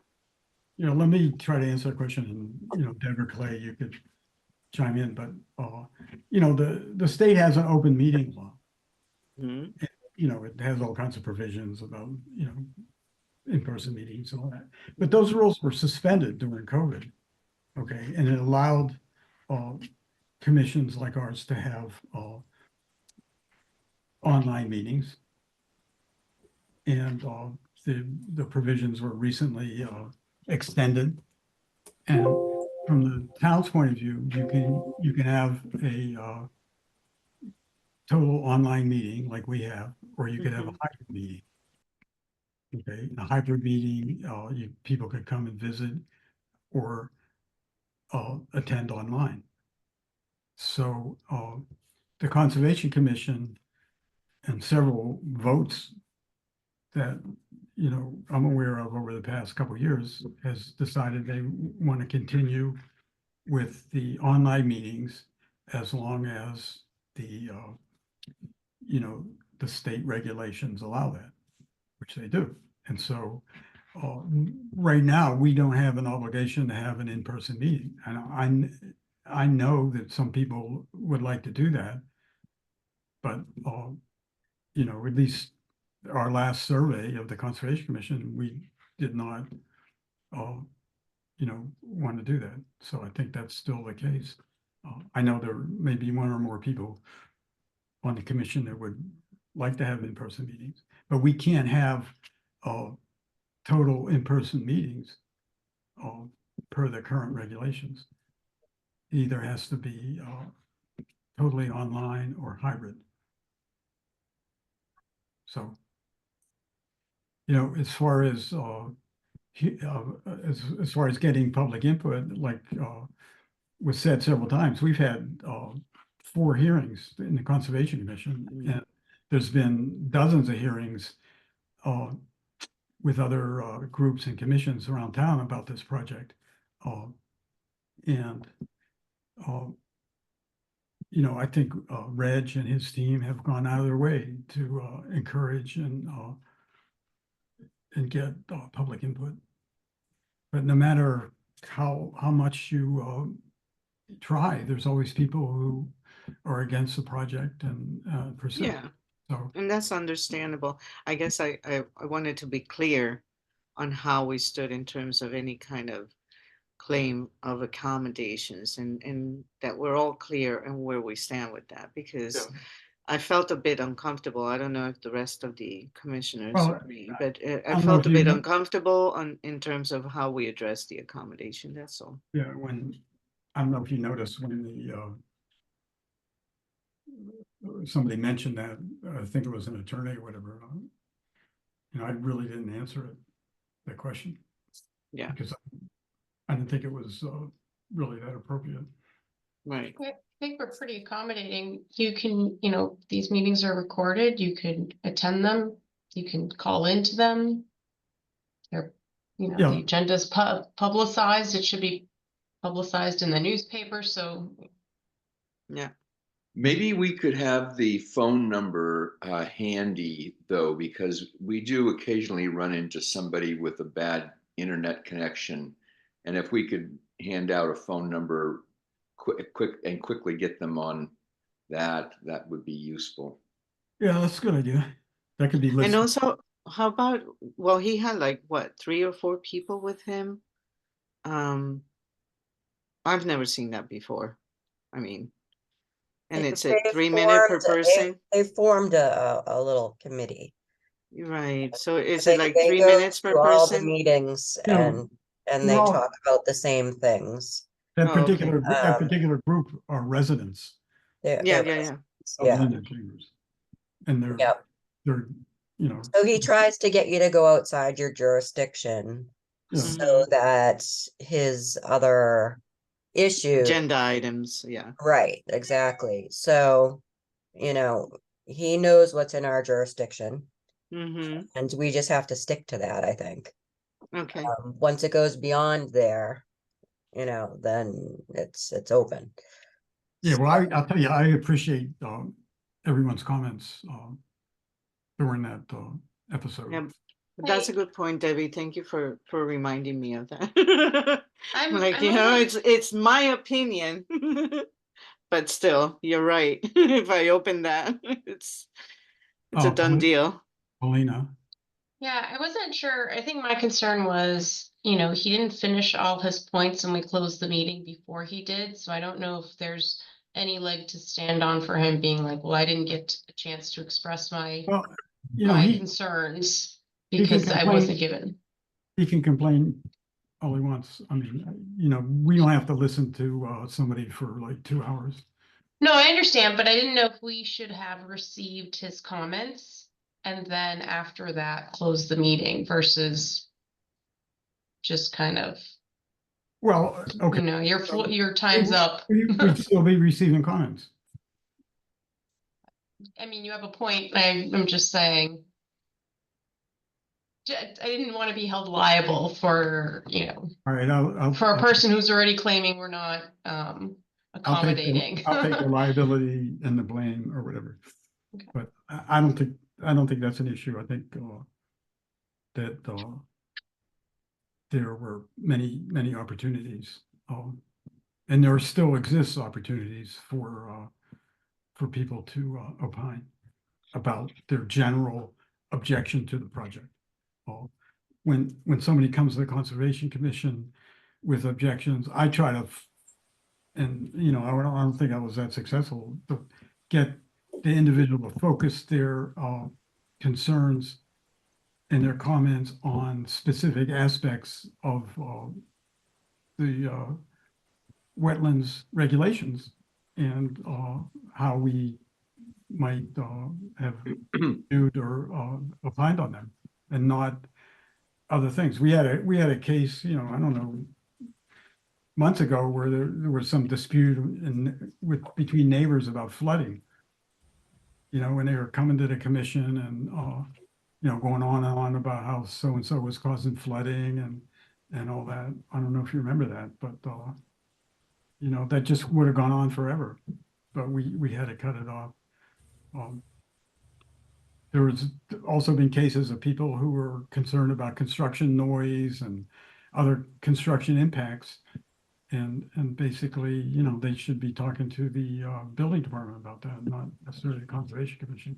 Although we listen to people's comments in that regard, you know, I'm not sure we have any obligation to do anything there. And, you know, my tendency would be to say, hey, you know, this is the venue to express those concerns. And I think, you know, Reg had put forth a good idea that, you know, they continue to have concerns about these broad issues, they should go to the planning board. Well, yeah, but when he was specifically talking about wildlife habitat, that's our purview. That has nothing. Right, and we, you know, you know, made some judgments in that regard.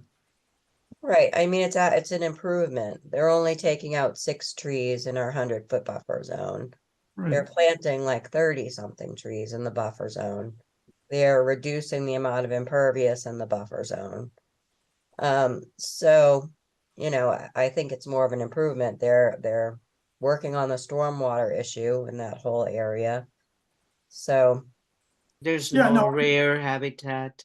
I no agree. no, and I priority understand. I mean, habitat. you know, no, I think he I sees think the animals in the area, and you know, I completely understand his No. feelings. But But we're it's- not doing work, or we're not allowing work within the wetland itself. Right. And the buffer zone is already completely disturbed, mostly invasive species. So, I don't know.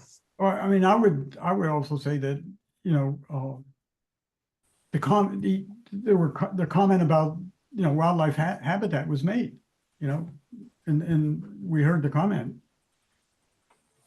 You know, what else do we need to do rather than, you know, other than, you know, accept the comment? The comment wasn't specific. It didn't have any context for us to act on or anything. It was just some general comment. And we've already, you know, reviewed that. So, you know, that's, anyway, Clay, you got your hand up? Yeah, just 2 quick things. One is I would caution too much discussion on the subject content, just because the hearing is closed at this point. I think Yeah. further discussion, procedurally, I don't think it's an issue to talk about how you address comments, but just, you know, kind of keep an eye on that. And we do still have the exhibit to review tonight. The second thing I was going to say is it's been a while since I've reviewed the applicable regulations, but I'm not positive that there's a right for a butter comments necessarily to be heard. I believe the rights extend to being present, being able to record, and the ability to appeal. Now, that is at least under the Wetlands Protection Act. I don't think under the open meeting law, I think with a quorum, you have to make it available to the public, but I just want to throw that there might be more to look into, but just to kind of address some of that.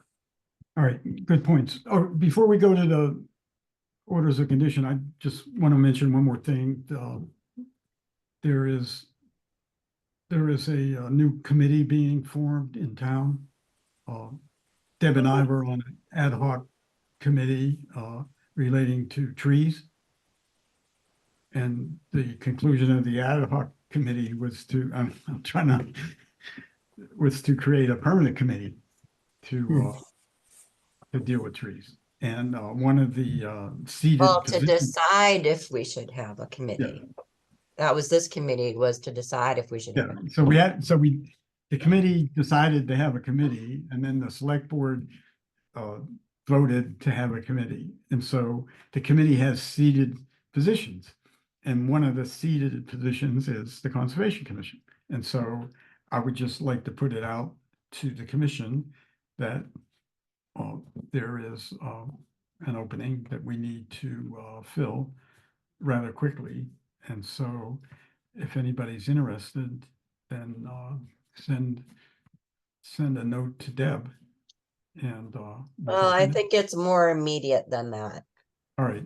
So Because we they, want- they need to have our decision before our next meeting. Okay. And I'm fine to add me if nobody else wants the position. I'm good. Is this going to be sort of like a tree warden kind of committee? No. Okay, okay. this is I think- about the tree bylaw. Okay. I think that the two things that will be the mission is one, the town wants to do something to preserve the tree canopy. Right. And so that could include a number of different things. One is, planting more trees and all that. But secondly, there's been a lot of discussion about creating a tree bylaw or ordinance in town. Ordinance. Okay. Well, I'm good with that. Yeah. I did that with Keolis, so. Yeah, some of the other towns have tree ordinances and Needham looked Mhm. at it a few years ago, decided they didn't want to do it, but now they want to relook at it. So, yeah, Okay. it should be interesting. So add me on, Deb. I'll be an interesting We need addition to to. vote to appoint you to it. Oh, okay. That complicated. Okay. I think Yeah. Fred is Fred interested in doing it? Yeah, Fred. Oh, Fred, are you interested? Where are Yeah, you? I was gonna say that this committee is also gonna get a liaison appointment from the Climate Action Committee, where I also sit. So I'm definitely interested in this group, but I may be able to be the rep from Climate Action Committee. Oh, gotcha. So that You that could be way we double could. dippers, man. Well, it'd be good to have two conservation commissioners Yeah. on. Well, they Yeah, we- also are taking someone from the Stormwater Committee, which Sue is on. Oh, my wow. goodness. And So then we got Deb, you're on the committee too. I'm just, Everywhere. yeah. All right, so if, All right, count me in then. I'm happy to Right. volunteer too. But whatever. I'm sure there'll be many more committees to be formed. you can be on the trails committee. You can be on the trails committee. All right, so if everybody's okay with Clary, we can vote on that. I move that, we nominate or appoint or select Clary to be our representative on the to be formed Trees Committee. I second that motion. Okay, let's vote. Fred, Aye. Bill, Aye. Paulina, Clary? I can't vote. Yes, you can. I can? Okay. Sure. Aye. Reed, Aye. and the chair votes aye. All right, thank you, Clary. Awesome. You let me know what we need to do, Deb. Okay. Yeah, I'm sure you'll have to go be sworn in. Again. Yeah, yeah. They're really on top of that kind of thing nowadays, so. All right, so I have one last thing before we review. Okay. You guys got a copy of the proposed meeting schedule for next year from Elisa, I believe. You should have. Let me know if you didn't. But we do at some point need to, I don't know if do we usually vote on it? Do we vote on it, Clay? Sorry, did she send it out recently or is this? I didn't send it out. It would have been Okay. Elisa. 10:18, Paulina. 10:18, she sent it. Probably Thank you. so, yeah. Usually the commission votes on it, but Okay. votes I don't think are regulatorily technically required. No, I'm and- sure they're probably not. I think we're just trying to, if there's any obvious, why would you have a meeting on that day? Kind of thoughts, just let us know. We generally look at the calendar, Jewish holidays, Right. Catholic holidays. So we take into account all of that. But if there's anything we're missing or a big issue, let us know. and we can, juggle the dates around. But it is almost November, so we do need to get that posted.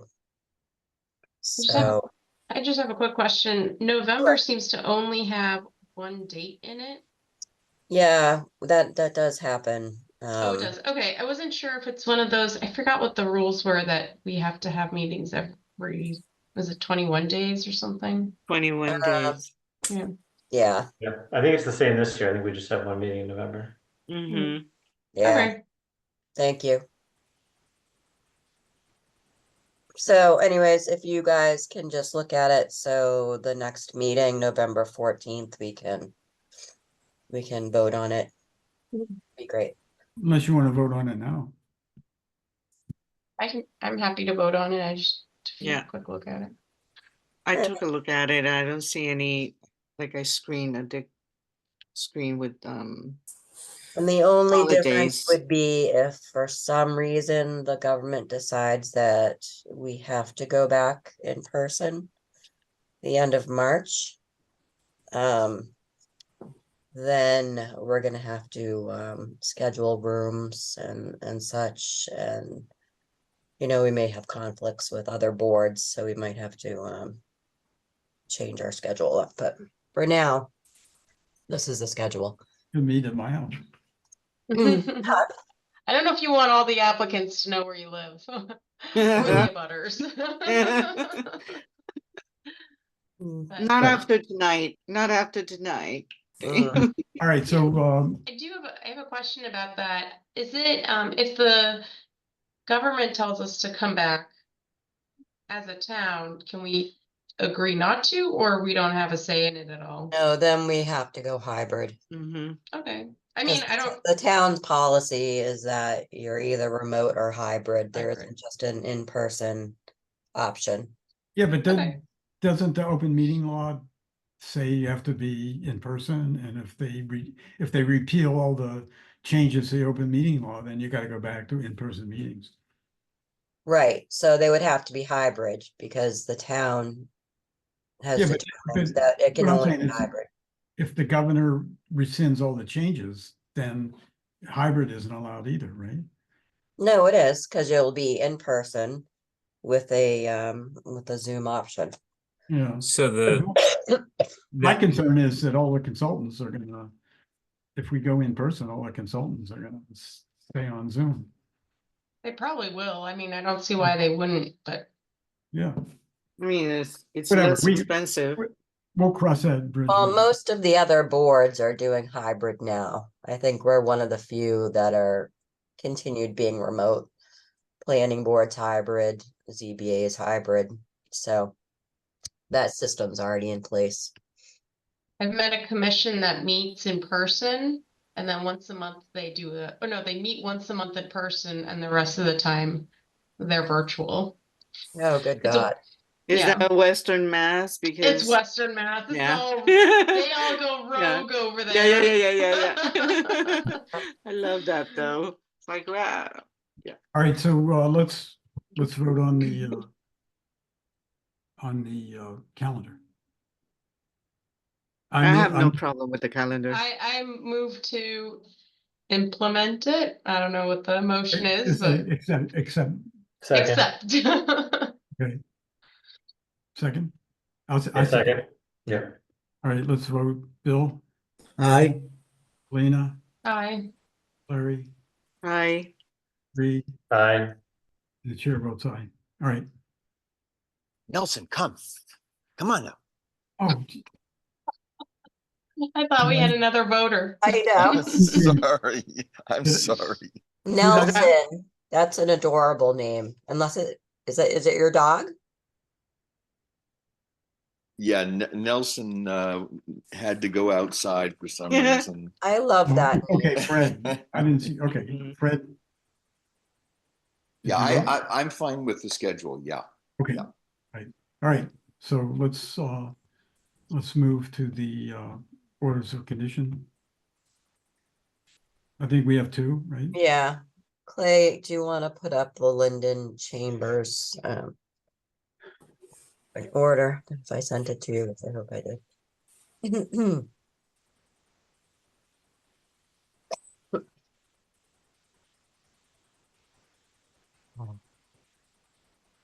All right, so we have the general findings, and lots of documents of record.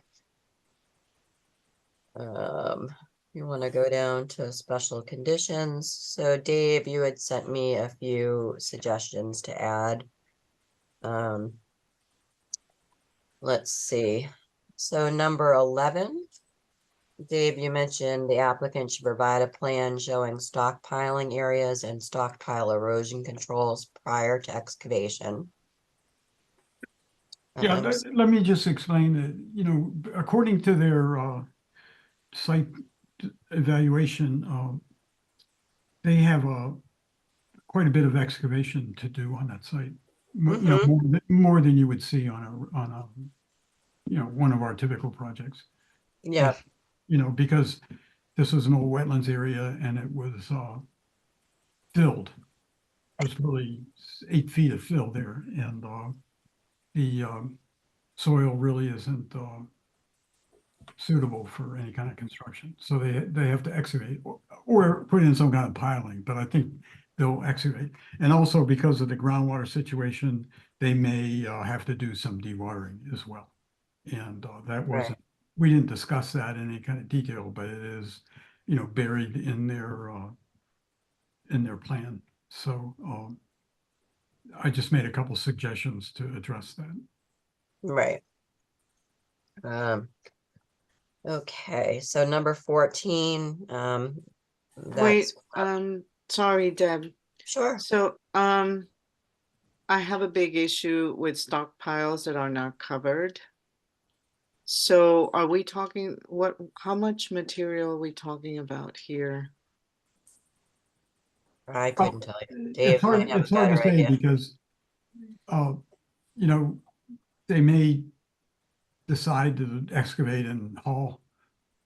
Right, And so we I we really, we really don't know what their final plan is, and I think that's why Mhm. we asked for them to present to the commission a plan. Okay, so I honestly, I don't feel like it would be remarkable for us to request that they put a polytarp over the material they're stockpiling. I really have a problem with material being blown off the site.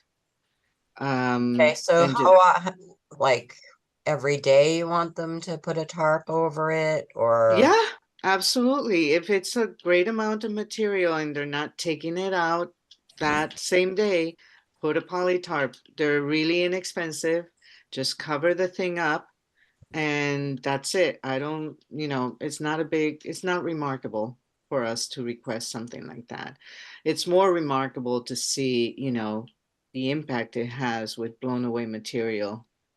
And I just Yeah, feel no, I think Is that's that if the stockpiling is in our jurisdiction, or? Well, it doesn't matter because to me, within a project, if there's a significant amount of wind, guess where that downwind of that would be? It could be a wetland, it could be somebody else's house, it could be the trees, it could be, I don't care. It's just, it's Okay. good practice, Deb. I don't know if we can, if they put a stockpile outside our jurisdiction, I don't think we can do anything about it unless, you know, it blows into the wetland and now it's in our jurisdiction. I don't Right, think but we that's how have it to works. prevent that. Yes, it No, does, that's fine. but We can need to ask them prevent to that. do it if they put it in. I'm just saying, I don't think we can force them if they're outside our So, jurisdiction. so Deb, could you go back to the 11, I think it is. They can.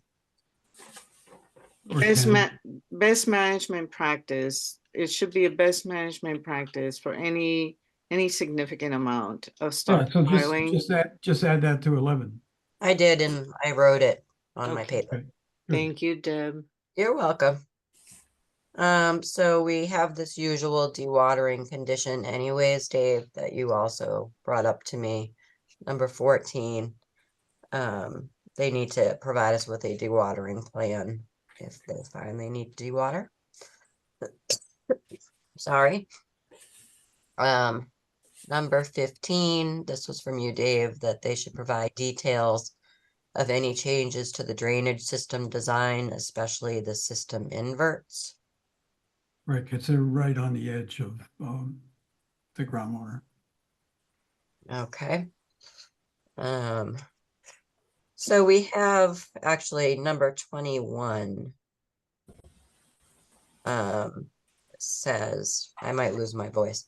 Any stockpiled soil or similar material must be enclosed within an erosion control barrier or covered by a secured tarp to prevent erosion or siltation into the resource area or undisturbed buffer. So instead of or, Excuse me. so instead of or, can we just put and? Yeah, we Yeah. can. So, Thank you. sure. All right. I didn't know if this was a situation that you wanted to consider permanent bounds and placards at the 25-foot.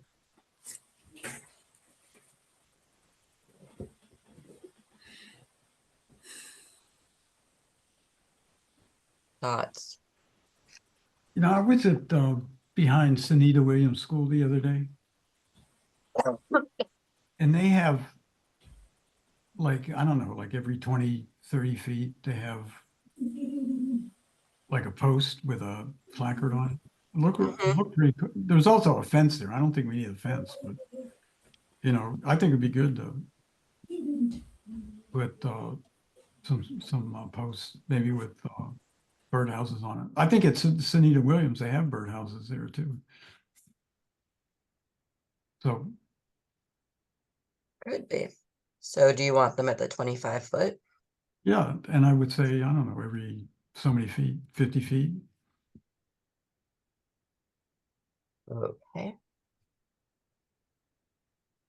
So we'll just say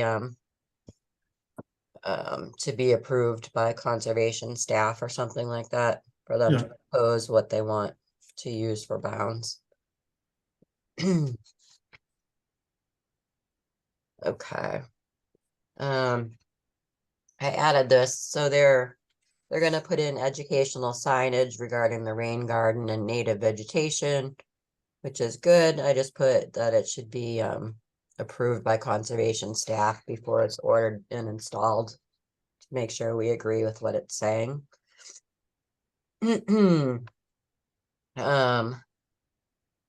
Post-construction. So I just had no alteration beyond the permanent bounds and within the 25-foot buffer zone is allowed. And so that survives the issuance of this certificate of compliance. Oh, wait a minute. Do I have? Yeah, sorry. So there is the 2-year monitoring requirement for the plantings within the 100-foot buffer zone. So that is part of this as well. Does anyone want anything added or changed? So they provided a planting plan, right? Yes. Okay, is it, so how, I guess it's, you know, it depends on the mortality rate of the plants that they provided, and how do you issue a certificate of compliance? So we require monitoring reports. Okay. At the end Okay. of the growing seasons for 2 years. For 2 years, okay. Yep, they can't get a COC until we get the second monitoring report. Perfect. And the 75% survival rate of Okay. the plantings installed as part of the plan.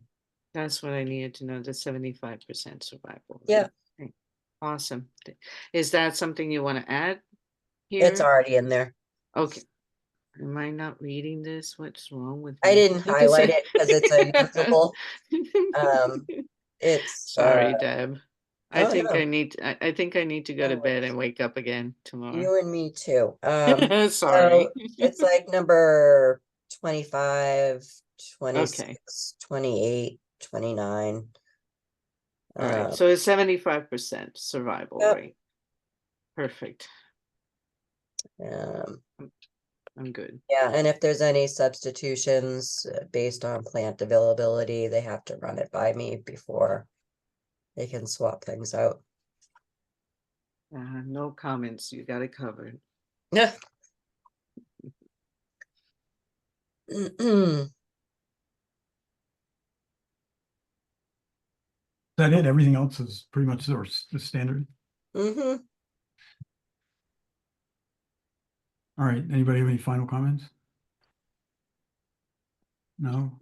Then let's vote. Can I have a motion to issue the order of conditions for 188 Linden Street, DEP file 234-936? So moved. Second. Okay, let's vote. Clary, Aye. Bill, Aye. Paulina, Bye. Reed, Aye. Fred, Aye. and the chair votes aye. All right, great. All right, Greg, you're free. Oh, he just left. All right, so we got one more. Yeah, 56 Canavan.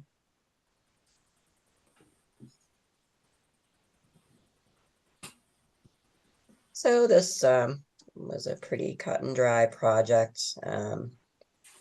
960 square foot addition and a 280 square foot permeable paver patio. So they are proposing to infiltrate the existing house and the addition. The closest to construction is 74 feet. The erosion controls are about 40 feet from the BBW. No trees or native vegetation is required. Removal is required. So they already did their soil test pit. We usually have that as a condition, but they already took care of that. Let's see. Yeah, so the dewatering, that's required. They'll have to give me a dewatering plan. They did submit an operation and maintenance plan, but it needs to be signed by the property owner before we'll issue a certificate of compliance. So I kept that in there for that. No plantings, no monitoring, so not too much.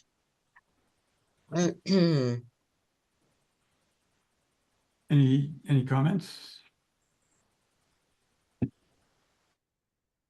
All right, there's no comments. Let's have a motion to issue the order of conditions for 56 Canavan Circle, DEP file 234-937. Motion to issue. Second. Okay, let's vote. Clary, Aye. Bill, Aye. Paulina, Bye. Reed, Aye. Fred. Aye. Okay, great. All right, that's it. Unless somebody wants to Motion to adjourn. drag this meeting on. We got 2 minutes to make 9:30. Would that be a record or not? Well, yeah. No, I think their first record was like past 11. I think it was one of my first meetings. Yeah, my first. And I thought, what was I signing up for? Yeah. Well, thanks, everybody. Thank you. Thank you, It was Dave. a Hey, good meeting. thanks, guys. All right, and Clary, I'll be talking to you about trails. Yes, I'll be there on November 1st for the repair. I'm curious to see how they're going to do that. Actually, it's not November 1st. It's Oh, but I'll send you the schedule. okay, that sounds great. Thank you. Yeah, So- bring your screwdrivers and I know, right? All Reed right, made a bye. motion. We just need to. yeah. Close. So I move that we adjourn the meeting. Second. All in favor, say aye. Aye. No. Have a good night, everyone. All right, take care, everybody. Thanks. Good night. Bye.